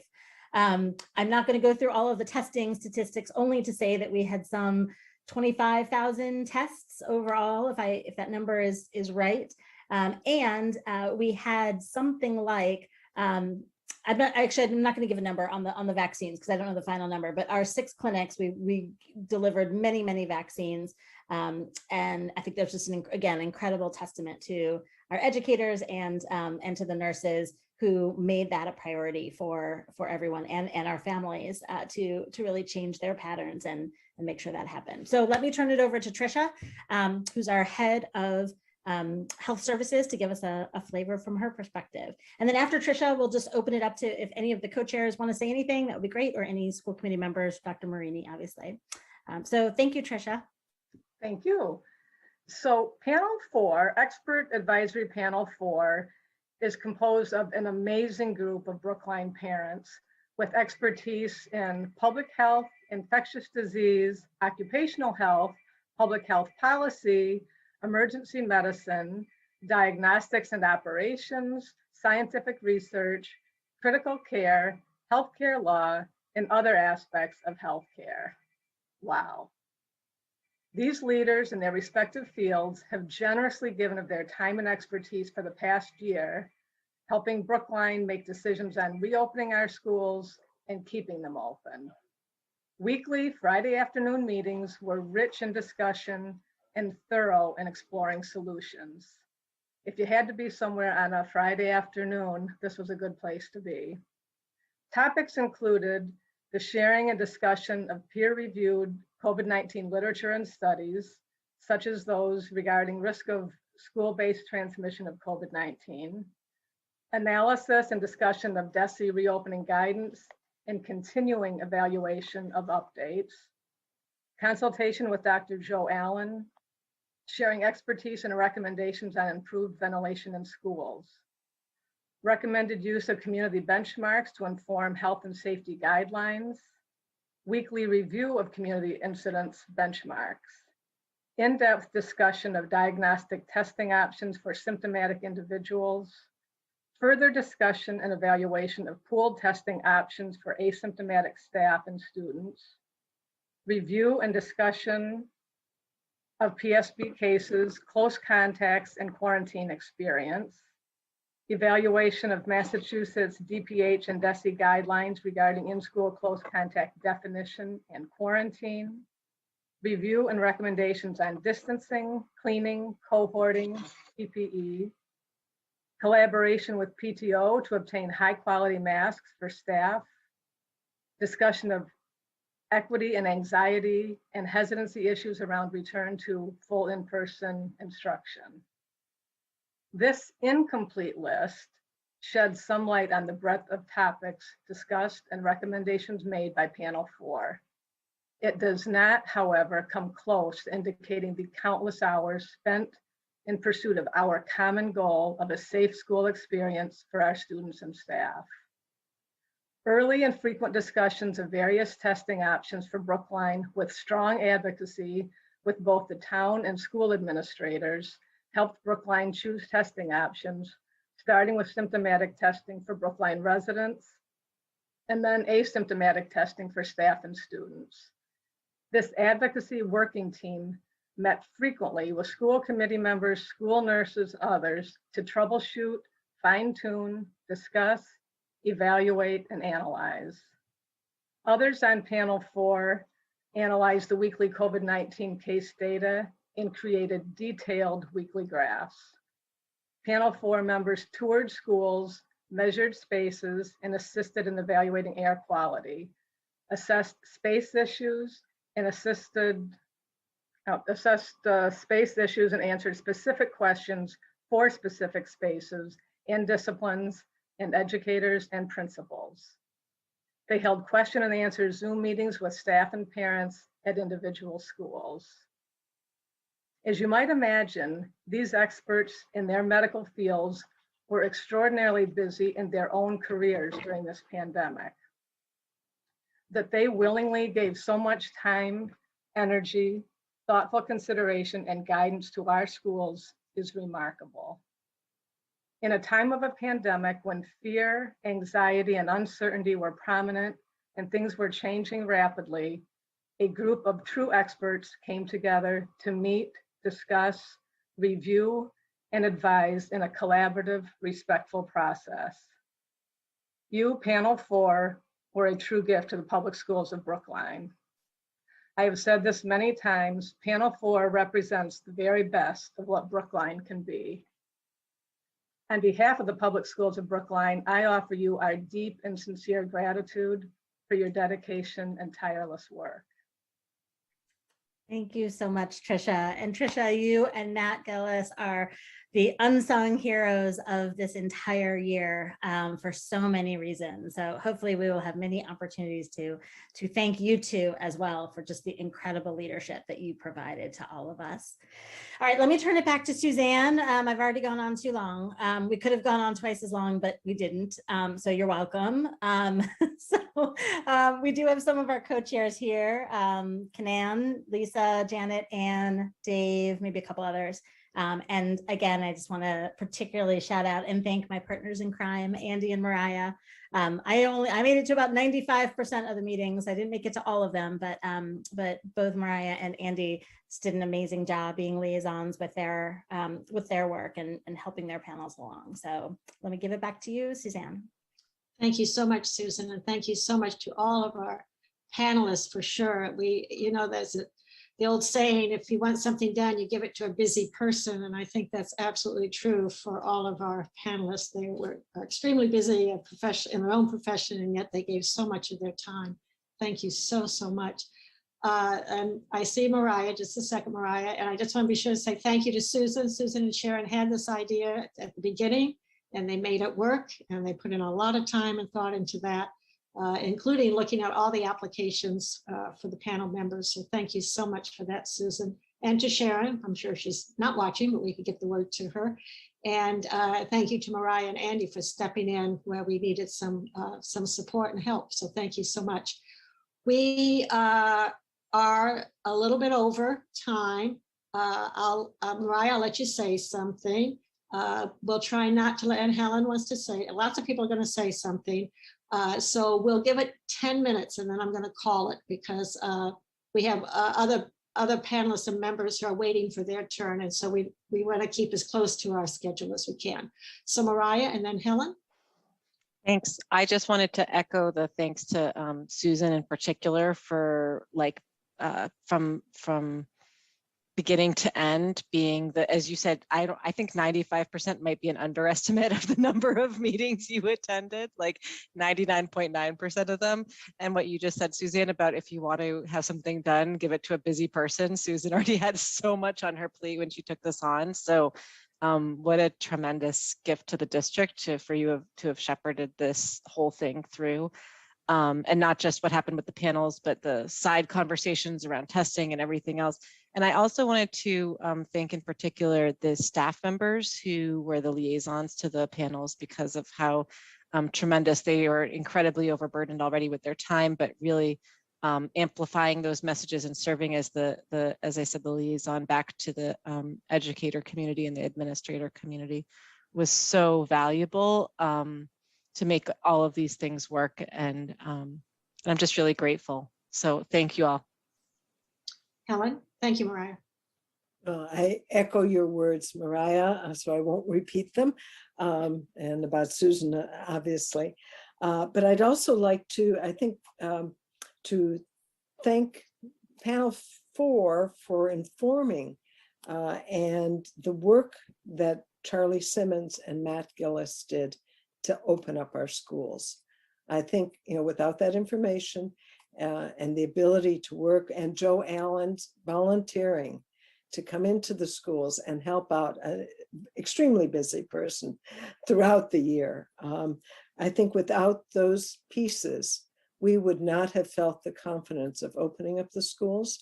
And I think it was, Matt, can't thank you enough. Same for Charlie. And thank you, Joe Allen, for assisting them, and the panel for making it happen. Matt and then Jennifer.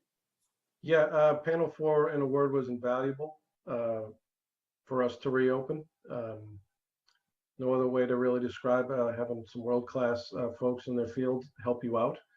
And I'd like to thank Ed Clancy and Karen King, 2 people in operations that with me and with the other volunteers gave up nights and weekends in the summer gratis to make sure the schools would get open. So I think I just wanted to recognize them. I know the people that know them know how hard they work and how helpful they are, but not everybody that's watching knows, but they're 2 of the people that help everything happen in the school system happen. Thank you, Matt. Jennifer.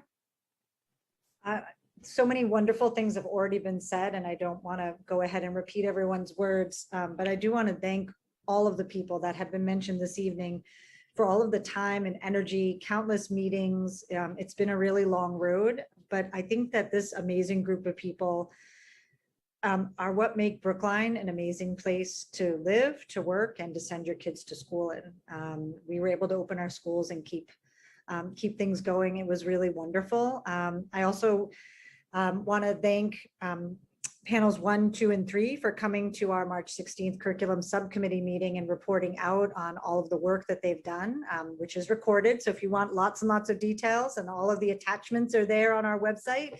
But just a ton of work has been done, and it's just an amazing group.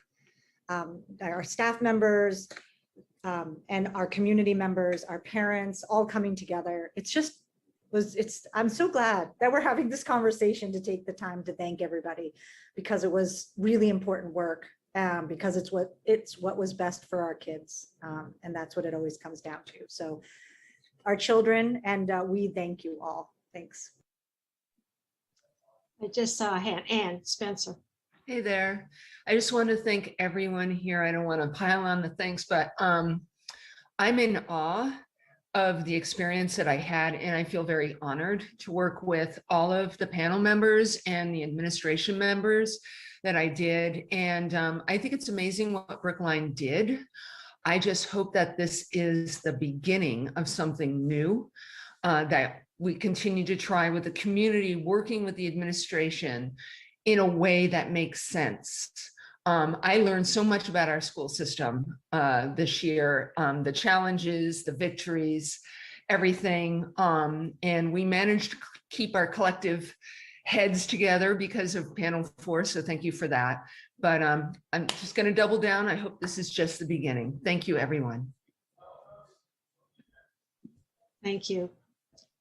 Okay, I think we're going to call an end. It's hard to end, but again, a big thank you to everyone who participated. And you know, it did take a whole town to make this work, just a whole village, but we're more than that. So thank you all so very much. And as Anne said, let's hope that we continue to have these collaborations. Jim, did you want to say something, or you're all set?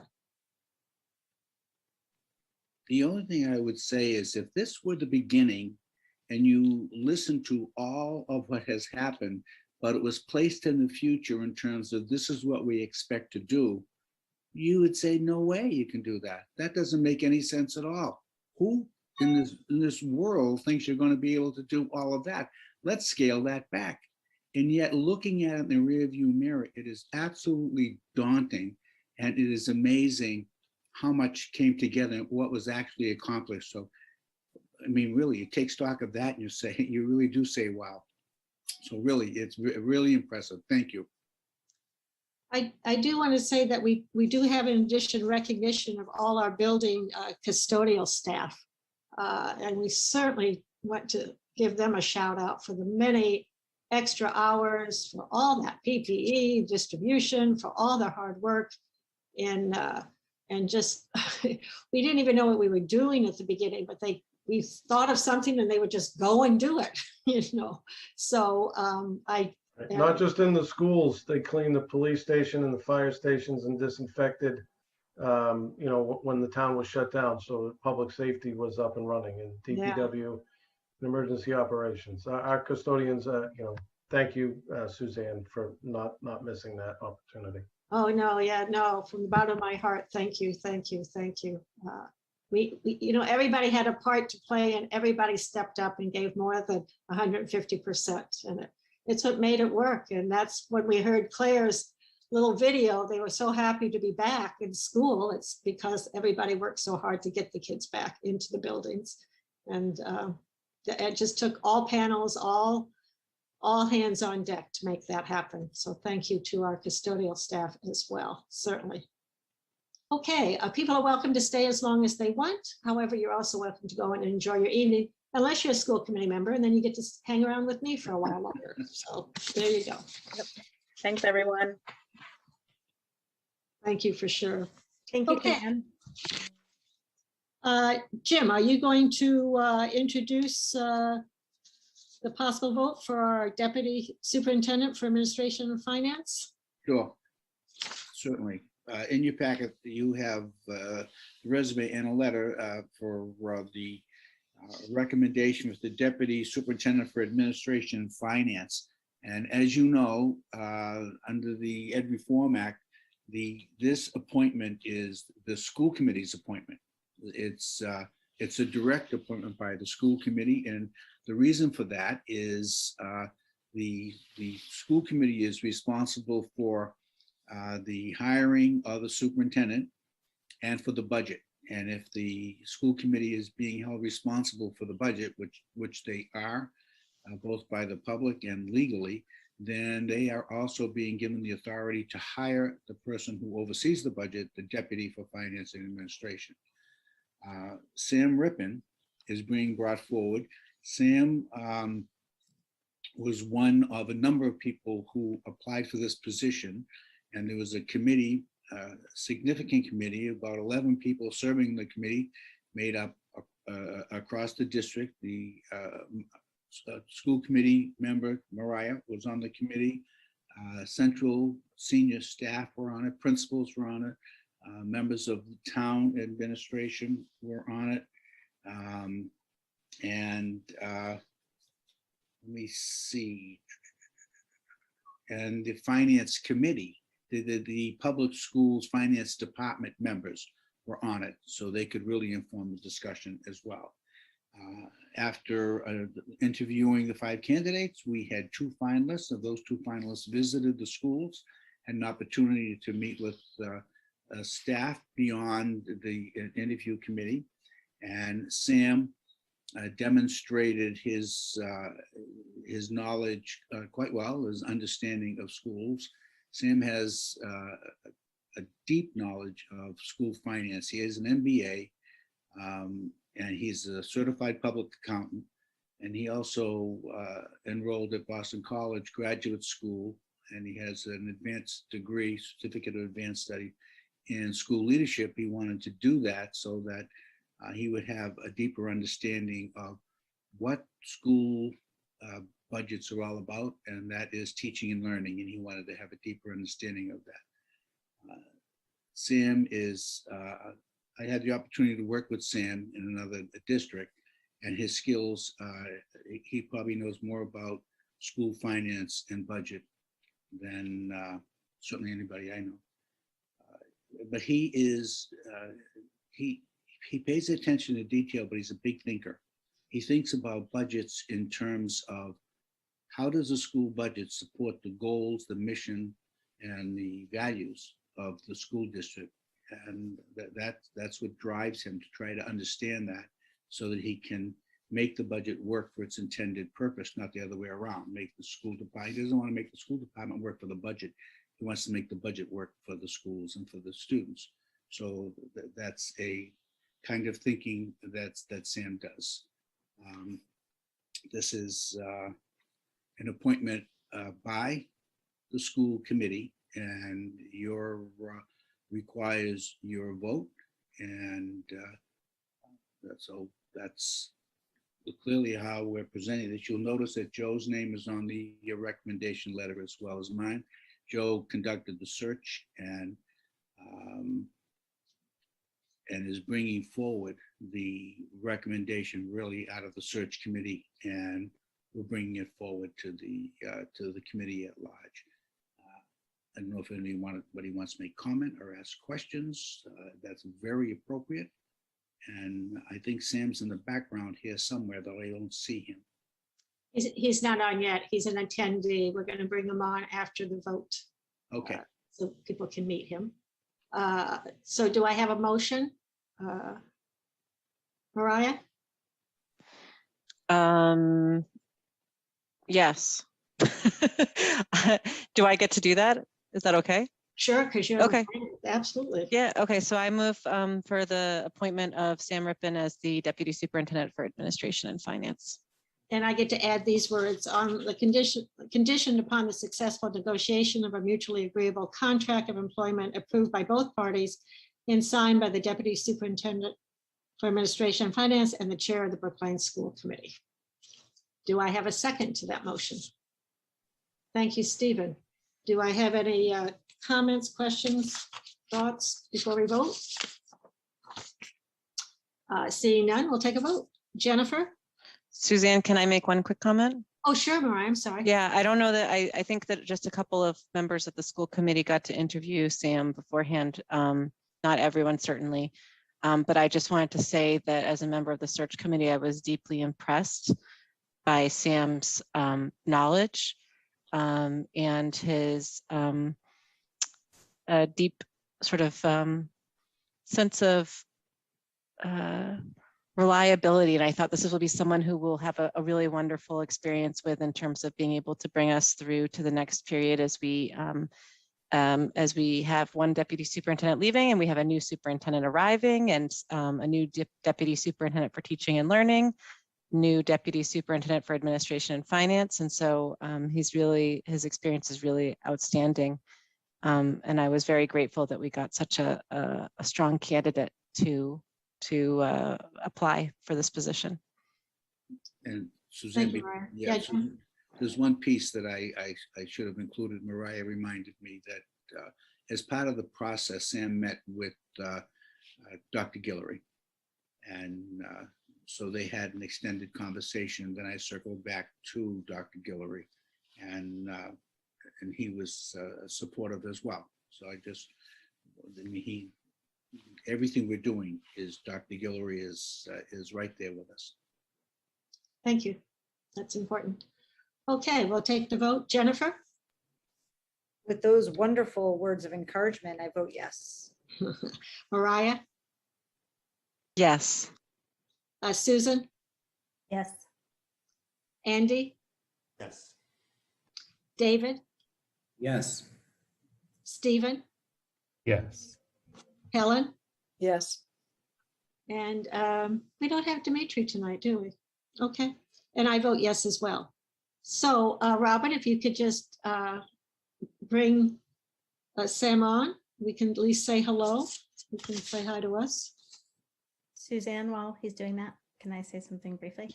Sure, Susan. I've talked enough tonight, but I just want to say that I had the pleasure of interviewing the candidates along with some of our principals, and it was a very, very positive experience that our principals had as well during the interview. So thank you to Mr. Rippon.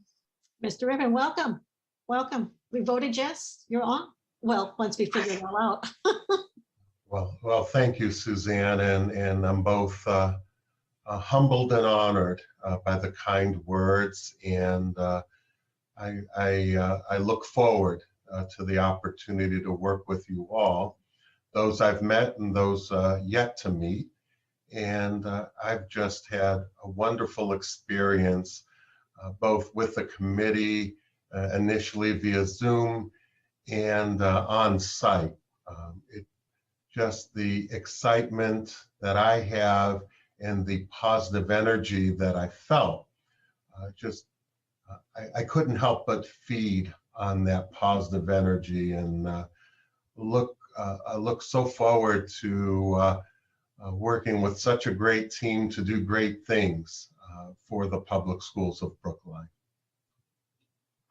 Well, thank you very much, Sam. I appreciate that you carved some time out of your busy schedule to come to say hello to us. I know we'll have lots of time in the near future, very near future, to do this, but I thought it would be nice for you to see us and for us to see you. So thank you for doing that.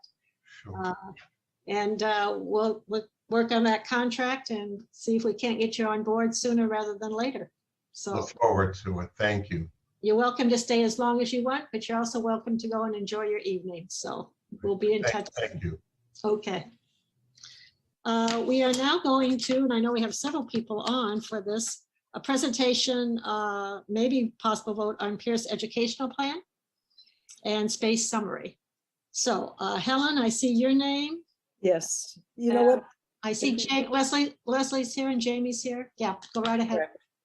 So I guess what I'd like to do is sort of just frame why we're here today in terms of voting. The school committee needs to vote for the MSBA, the education plan, and the space summary in order for us to move forward with the MSBA.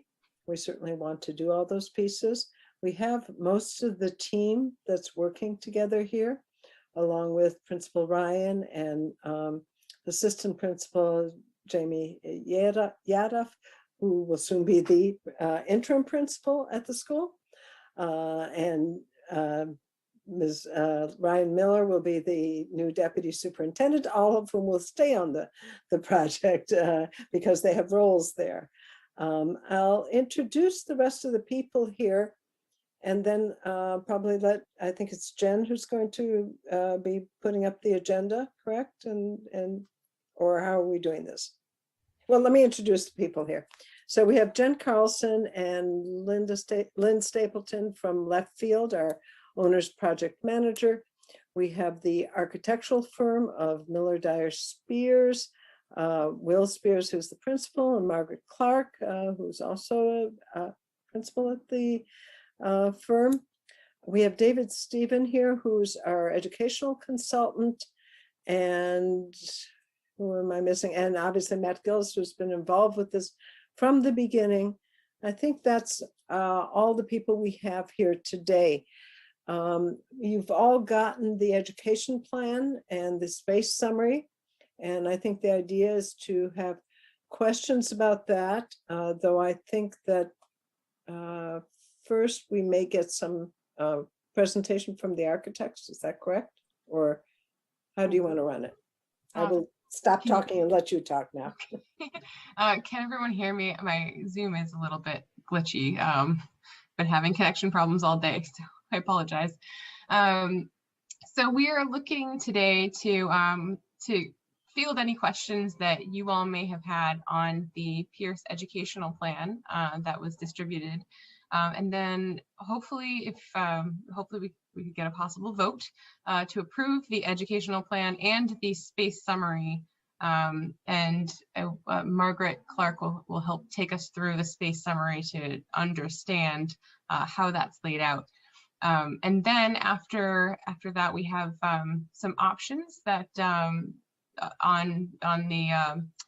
some options for construction that MDS will also present, just so that everyone kind of understands the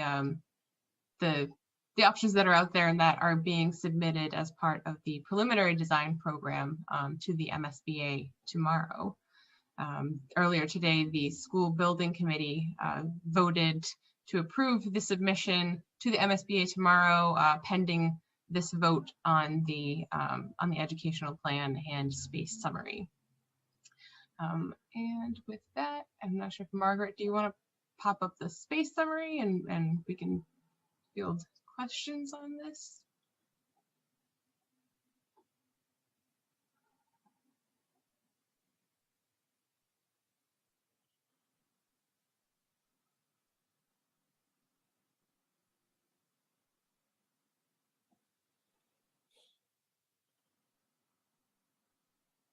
Everybody has this also in their packets, in case it's difficult to see. Sorry, I couldn't unmute myself while I was sharing my screen.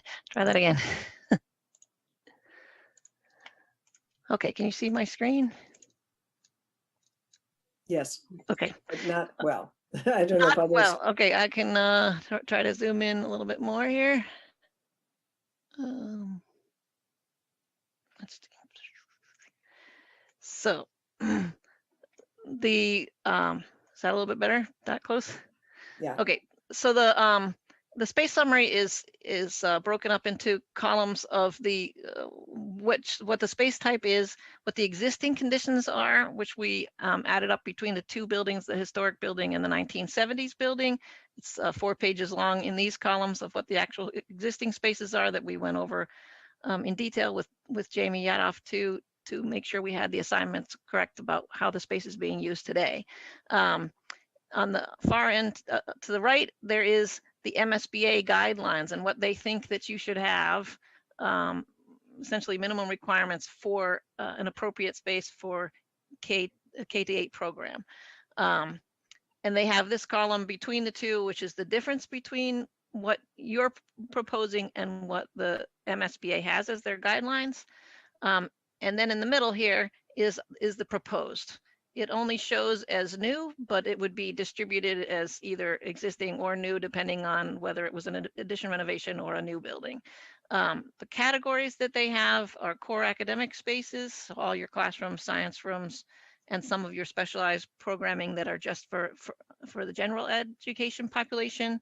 Then they have special education rooms, and all we worked with the team to determine what all of those were, and we compared this space summary also to the Driscoll and the Ridley programs so that everybody understood what was equal and what was not equal about the various programs. Art and music, the vocation and technology, that is your makerspace, and the more engineering, the more computerized, drier version of that, which we're calling the Fab Lab, which you have at those other two schools. The health and physical education program, media center, dining and food service, down to administration, and even custodial space.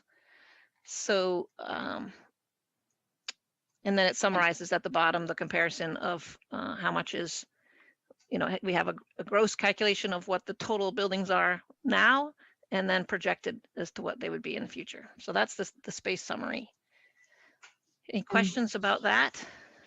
I was going to explain that I meant to say this earlier, the space summary is based off of the educational plan, so that the spaces that will be, that are proposed for the new school, or, new as in, not the current situation. These spaces reflect exactly what is required by the educational plan, and will meet the school's needs. So that is how these two documents are tied together. There are a bunch of visioning, educational visioning workshops with Leslie and Jamie and Helen and Matt Gillis and a host of other teachers and staff and parents in the process that help develop goals and priorities for the project, and those were taken, in particular narrower focus on that, and turn that into the educational plan that was written by the schools. And that's when we met with Margaret's team to develop this space summary in detail. And if any of the rest of the team want to add any color to that, please do. Are there any questions from any of the school committee members? I know it's a lot to read, what you got, and it can be kind of confusing. So, Yeah, Mariah. Just a clarification, are we supposed to ask questions about the document itself or just the spreadsheet? Either or. Well, is the document going to be presented too or not? Say it again. Is any sort of summary of the document to be presented to or not? I think it was more just for people to read it and then make comments. So, okay, so can I ask one? This is one comment about the security section that was the very end of the document. And as part of the security discussion, it talked about safe access, sort of safe routes to schools considerations, I'll say, allowing children and their families to safely go to and from school. And I'm very much paraphrasing, but all of the sort of considerations around transportation and biking and walking and all of those sorts of things. And so my question is, at what point does or will there be a study of that and look at like the traffic calming measures, including consideration of like rerouting of traffic or what could be done about particularly School Street and the access to the playground, both before and after school, as well as during the school day? And if that's already been considered, I'm not sure, but where that's at.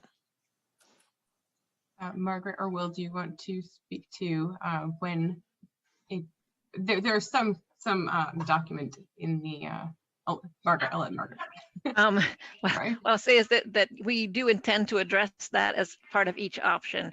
That currently the crossing we know is not very effective in its current condition with the walkway up over the bridge, which is inaccessible and very few people seem to actually use.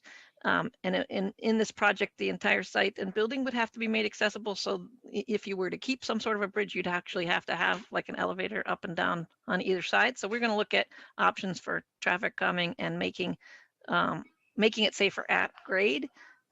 Seems to be the direction that the team is leaning towards. But it will definitely be addressed with each option. And will you be doing any sort of a study either through this project or in concert with the transportation department, them funding it, of closing or some other sort of rerouting of School Street altogether? So is that within scope? We've done a traffic study to understand the impacts of what the projected population would have on the site. So we have that part as a basis, and it's in the PDP that's being submitted. The impacts of changing the traffic pattern have not been reviewed as yet. I'm not sure if that's specifically in the traffic consultant scope at this time, but if necessary, we certainly can work with that. But the Okay, traffic correct. consultant hasn't done their part yet then? Sorry to just. They have done their understanding of the existing condition, and they would suggest things like a light, like a crossing light at where you connect to the park, a pedestrian flashing light, that kind of thing. So they've made some preliminary recommendations for things like that, but not in terms of rerouting traffic. Okay. We had some preliminary discussions about both making the street narrower to improve pedestrian and bicycle lanes. So that's an exciting, interesting aspect of the design we want to pursue. There's some preliminary discussion about possibly closing the street. I think there's going to be a lot of pushback from the Department of Transportation on that, but still everything's on the table. And we're working with Sasaki Associates on the landscape design and the street design, and that's going to be the whole approach to the whole civic importance of the site is foremost on our mind. And going forward into, so once we do submit this preliminary design program, we will be exploring the options that Margaret will show us later in further detail. And that's when we're also going to be meeting with Safe Routes to School and the Transportation Department and having more of these more in-depth conversations while we're trying to figure out what works on site and how that relates to the streetscape. So we will be involving those groups in the town, hopefully in the coming few months. Thanks. Yes, go ahead, sorry. It's really about figuring out what the problem is and defining all the parameters. And it's really starting now that we start to think about how all those things come together. So even the so-called options that Margaret's going to show you, they're really about just analyzing the problem in terms of a very preliminary look at what might fit on the site based on the program that we've developed with you. So we put all those spaces together. We have a general idea of the gross square footage, played around a little bit on see how it fits and what the implications are on the neighborhood and on the site. Thanks. I just want to say that, we just got over this other presentation talking about, among other things, panel 2, discussion of whole child and family supports and parent engagement, and having whatever we can do to make this school have the most flexible options in terms of being able to create a site that allows for the most options for what's going to go on during the educational day, but also enabling that full access, as you know, to the site and safe access in the beginning of the day, low concern for parents about, being able to have their kids walk to school. I just think it's so critical as a current Pierce parent who doesn't have to traverse that street, but thinks about it a lot. And I just would be very grateful as we move forward to make sure that that's on everyone's mind, what to do about that street. Because today, if you were to say, oh, let's put a major street through the middle, like separating the school playground from the site of the school itself, clearly that would be a non-starter. And yet, we have this, I don't want to say it's once in a lifetime opportunity, but it's once in a 50-year opportunity to do something better. And so let's not underestimate how important this moment in time is to do much better for generations of kids who are going to go to school here and play on the site both before, during, and after school. So thank you. Somebody else had a question. I thought. I'm not seeing it now. So do you want to show the design,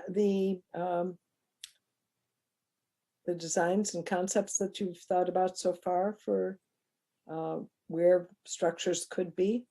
Sure. They're basically sort of testing how much volume will fit on the site with each of the options. So just, okay. Can you see that? Yeah. So this first image is just simplified version of your site. This is the 1970s building, Harvard Street and School Street here, with the historic building uphill near the town parking lots here. And the Pierce Playground is also part of the project. What we're looking at as potential sites, as the MSBA asks us to look at all options for siting a new building. Just for reference, relative to that, the north is left on all these drawings. For reference, the portion of the building to the north is referred to as Unit A. The portion to the south is Unit B, and the smaller portion that extends out toward the historic building is Unit C, and we just labeled the historic building H. But that'll give you a reference in these diagrams. Let me zoom in a little further here. So the MSBA also asks us to, sorry, these things are popping up, to look at from being able to rent property in town all the way to building new buildings. So the first ones that apply to our diagramming is basically they ask for a code upgrade only, which is just a, if you were only going to adjust code issues for the building and site, what would you do? And that's a lot of it's addressing ADA and fire alarm and that kind of level of things. So that's option R. Option R, sorry, this should be R1. Option R1 is renovation only. Renovation only is now you take that same building and you move walls around as necessary and to meet your program. But again, just keep the building as the volume as is. Neither of those first two options works for this project because the existing net square footage that's available for programming, once you get rid of some of the little lofts that you can't make accessible, is only 82,244 square feet, whereas the projected space summary is 106,300 net square feet. So it's just too small in its existing configuration to accommodate the proposed program. So the first option, which is capable of fulfilling the space summary, is option 1, where basically we take down, so now in this diagram, the north is up. You keep Unit A and Unit B and take down the little Unit C that was in between the 70s building and the historic building and build through the middle of it a larger volume. And it's not necessarily this volume, but approximately this, just this size of the amount of space around those two units of the existing structure. This is just the first option, which keeps the most of the existing building, but would meet your program. Option 2, we're going to look at keeping just Unit A, which is where the library space is now. That's the 2-story space that's currently has all the open classrooms around it. And it's our understanding that that's a well-loved part of the school, at least to a certain part of the population.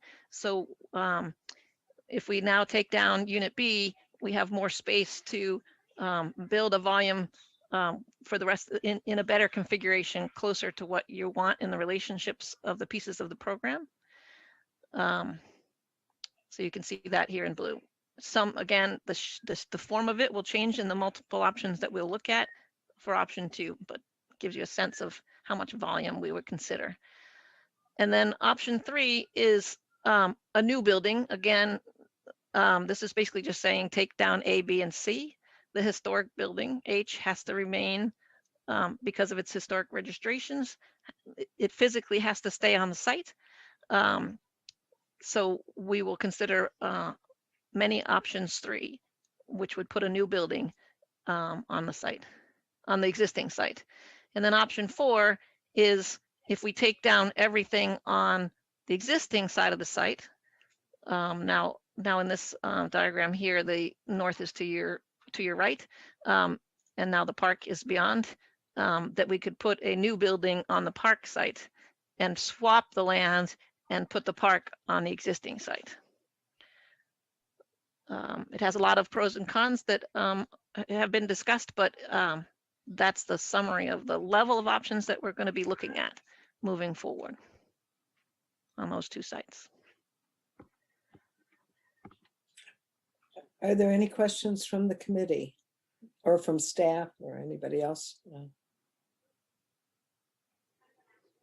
Helen, maybe Margaret or someone could just kind of talk about, I know we've got these options, but they're just that, right? Talk about a little bit about the process of input from the community. And Yeah, I can actually talk a little bit to it. Today at the building committee, we voted to have a working group, work with the architects and the owner's project manager, et cetera, including staff from the school, myself, Andy Liu, and a couple other members, not to have a quorum of the committee, but just a working group that will report back to the school building committee within a month or so of where we're going, and continue that sort of process till, do you want to put up the, Jen, the, what's it called? The schedule. I think that might be helpful. 1 second, it might take me a second.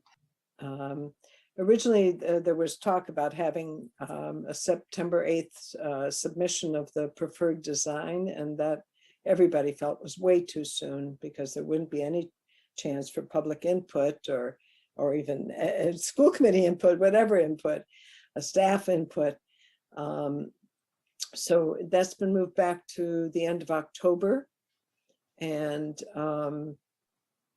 we would be working, together. There would be some community meetings, probably not during the summer because it's not a very good time to do that, but at the beginning of the school year to present what's where we're at, get input from the community at that point. I'm trying to think what else. Anybody can help me. You can. just to whittle down the options. Yes.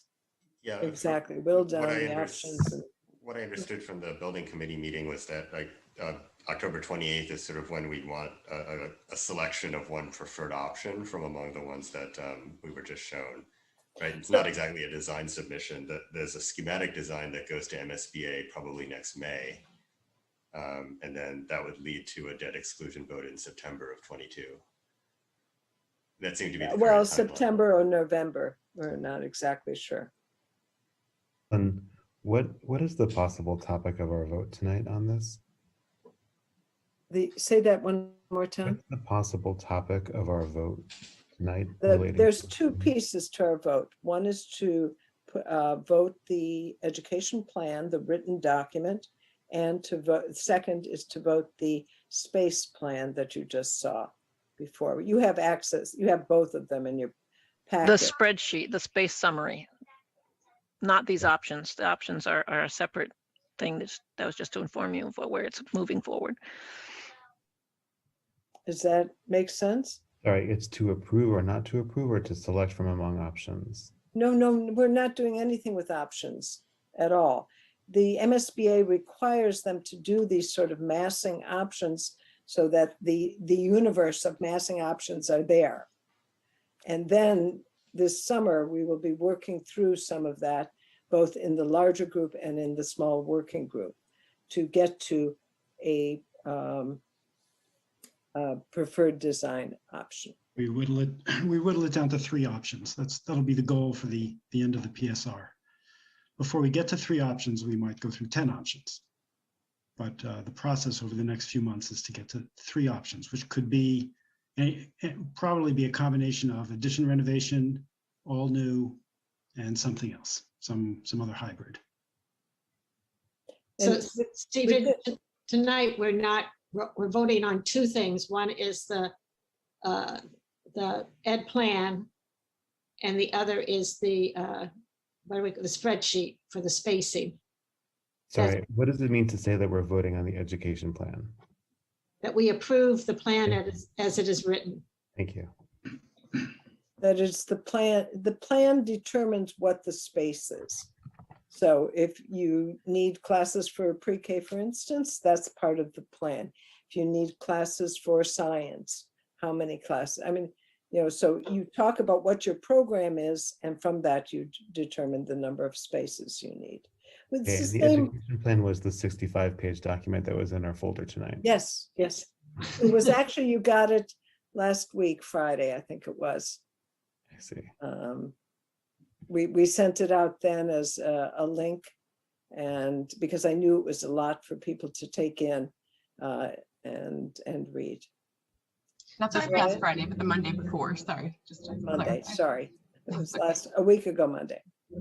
So a lot, if I'm thinking this right, a lot of the plan for Pierce, although it's unique to Pierce, also was based on the Driscoll plan and the Ridley plan. Correct. So just to let Stephen know, it's not like it came out of thin air. We kind of have these models that we work from, these plans, and then you tweak it and make it unique for Pierce. Pierce has some unique things. Certainly their open library that's open to so many floors and many classrooms. So that's some of what might be unique, but things like maker spaces is in all our new plans. Driscoll's plan, Ridley's plan. We said, yeah, we like that as a district, we'll put it in the Pierce plan. As part of the ed plan piece of it. For example, the number of ELL classrooms might be specific to Pierce, right? In this case, I think 3. And you'll notice, at least I noticed on the space spreadsheet, that there was hardly any small offices when this was built 50 years ago for ELs and for OT and PT and speech. And so those are all part of our educational program. So then we need to find spaces for that in the new space plan that we're going to approve. Does that make sense, Stephen? Are you with us?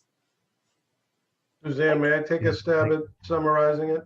Sure, go ahead, Matt. So the educational plan is the text version of all of our programs, and you can see the details in each one: pre-K, kindergarten, science, and it's built around the enrollments and the number of class sections we're going to have. So the comparison with the Driscoll school is our 4-section schools should be fairly equitable, just as the 4th grade should be equitable in all places. So as we evolve with building schools this century, we're bringing the programs more into alignment with with all the newer buildings, which is why we reviewed the last 2. And then the space summary is kind of the spreadsheet and by the numbers of the spaces that are going to be designed by the architects and then constructed and ultimately be in the school.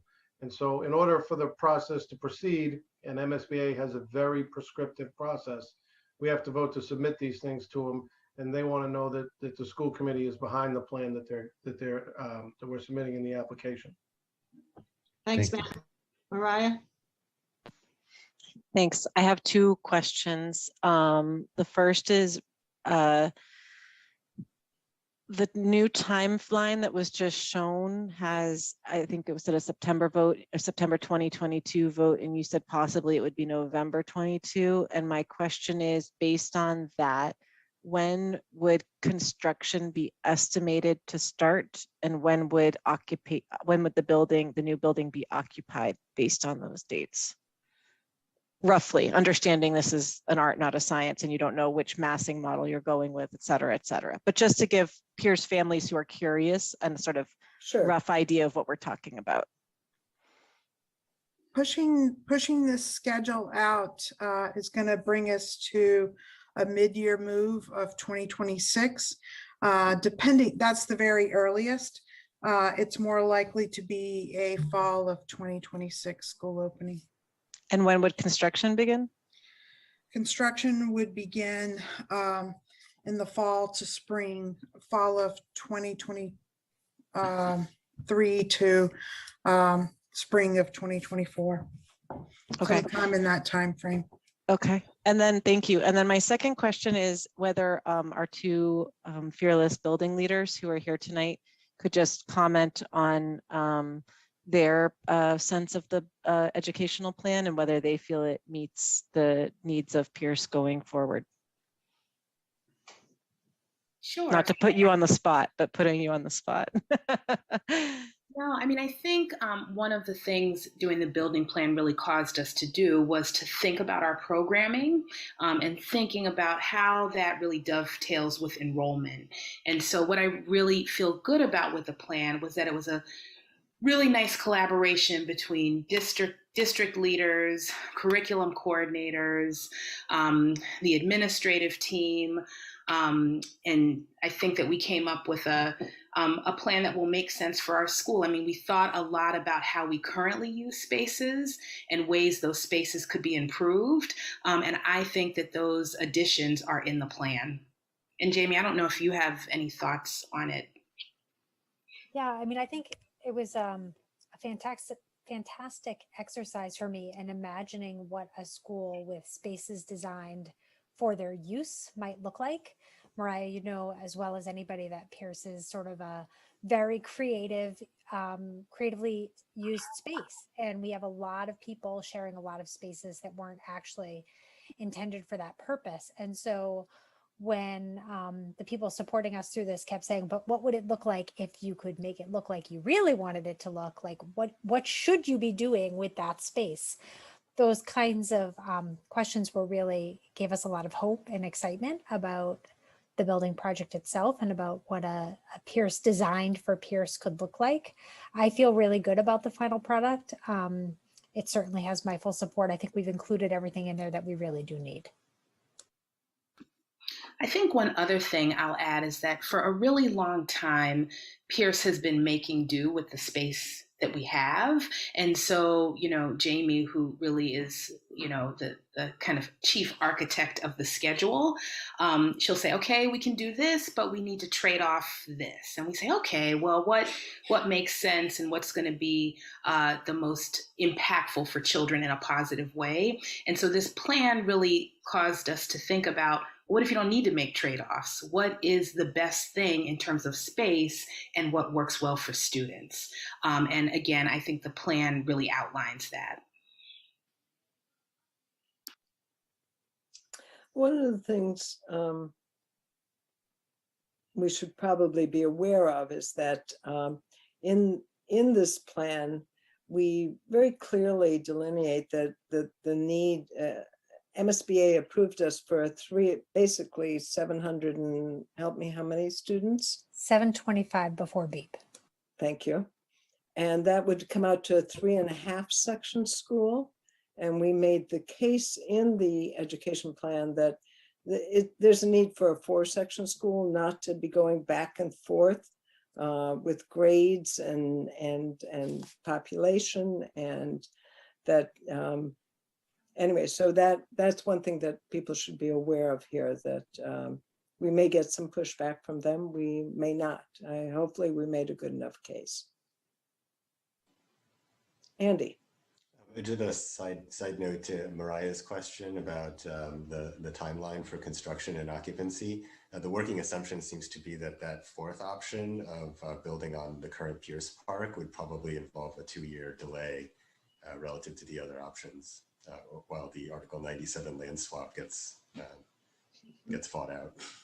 As a conservative amount of additional time for that process to take. I mean, it could be infinite if the land swap doesn't work out, or if the neighbors object. Or it could be more smooth if you're lucky. But again, tonight, we don't have to vote on any of that. So Helen, are you ready to make a motion? I am, but I think I will defer to Jen to tell us exactly what the motion needs to say. Okay. All right.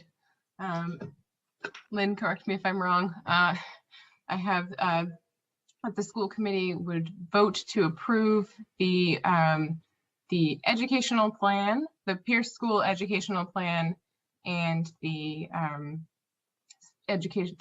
space summary. Yes, and the two are tied together. The space summary is developed from the educational plan. And that's what we're asking for approval on. So you're having us vote on both of them together? Yes. Okay. And do I have could we take down the shared screen for a minute, if you don't mind, so I can see what people are thinking? Sorry, I forgot that was up. So Helen, I think you actually moved the motion. I did. Okay, and do I have a second to that? Andy. Andy, thank you, Andy. Okay, other comments, questions before we take a vote? I guess I would just ask one thing. If we reread it and there are some thoughts about something else, is it too late to submit any thoughts, or what? How does that work? Is it in stone? Your ed plan's in stone, or?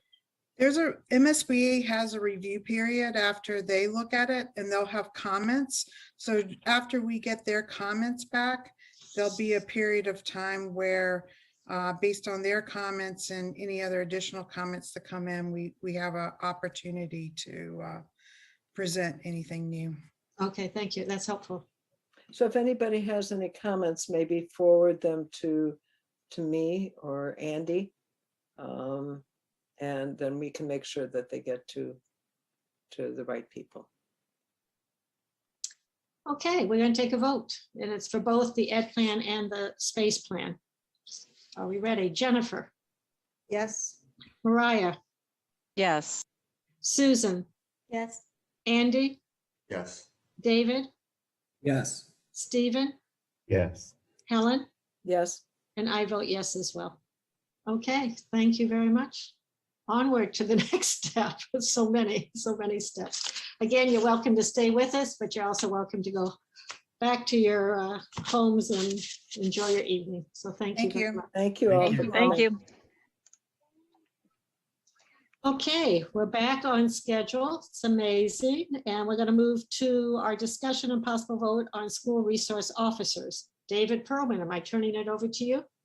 Yes, all right. So earlier today at the policy subcommittee meeting, we met and reviewed draft number 6.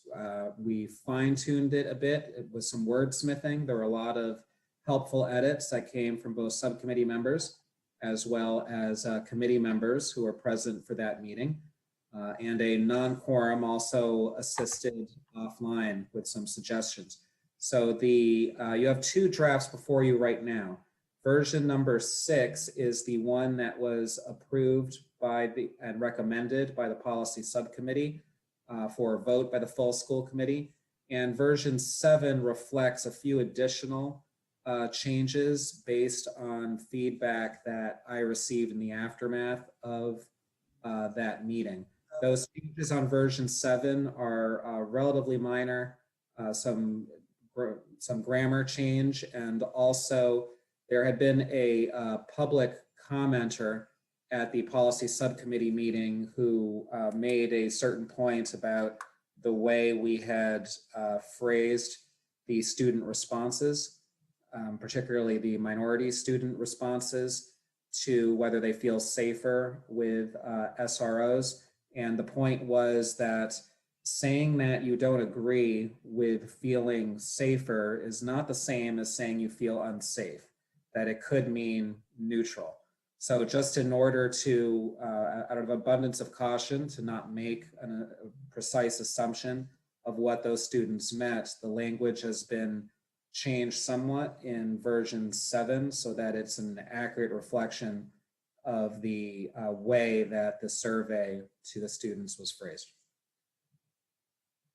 Other than that, some other changes that, not to version 7, but with what you see with version 6 compared to the prior versions we had reviewed about a week ago.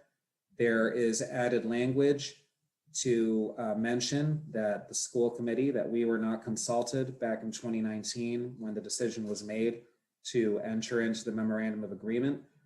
Some other additions, we have now some headings for each of the 3 major sections, just to try to improve the flow when someone's reading through and not get lost in it, because this is a significantly longer document than what we normally would vote on for a position statement.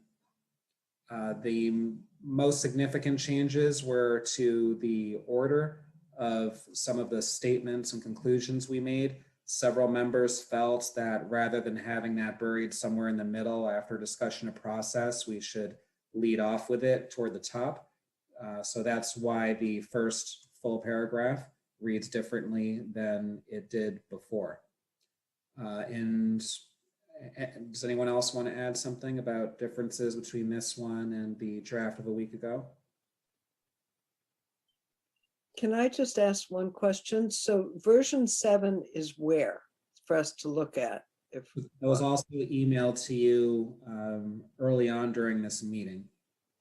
Oh, okay. Thank you. All right.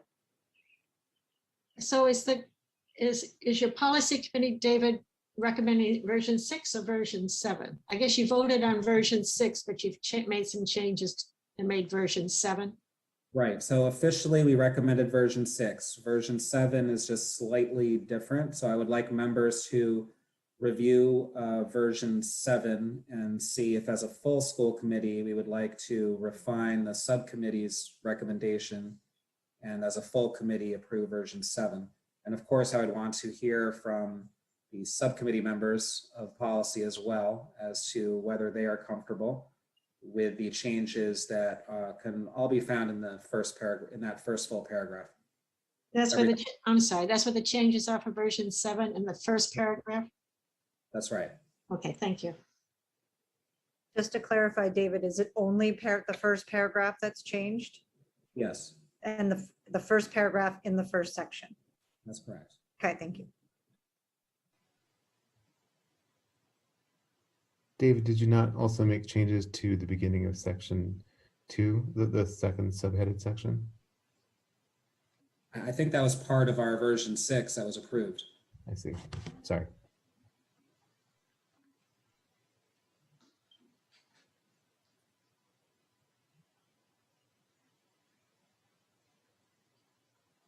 So how do committee members feel about the statement? Not just 6 verse 7, but overall.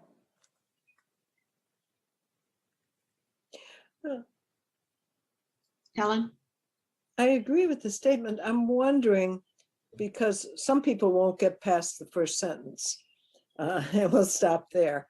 If it makes sense, because I think at the end we talk about working together with the police department to continue our relationship that we've had forever with them in terms of our mutual, goals of for students, not with the SRO per se, but I mean, for years, the high school administration would meet with the head chief of police and those sorts of things, the programs that we may want to do. I wonder if there should be, in addition to the, on June 14th, voted to recommend ending and possibly something about continuing our collaborative work with the police department without having a uniformed officer in the building. Does that work for the committee? I'm coming in at the 11th hour, so I can be voted down on this one. That's okay. I think there's a lot of language in there currently on our intended willingness to continue working with the police department. And that the first sentence or the first paragraph, I think, is best served by just stating a rationale and what this recommendation is likely to affect. I think there's quite a bit in there. I hear you though, Helen, that it's not the first thing. My 2 cents. It does have, at the end, it says next step. So it's pretty clear where you should go if you want to know what we're thinking for the future. I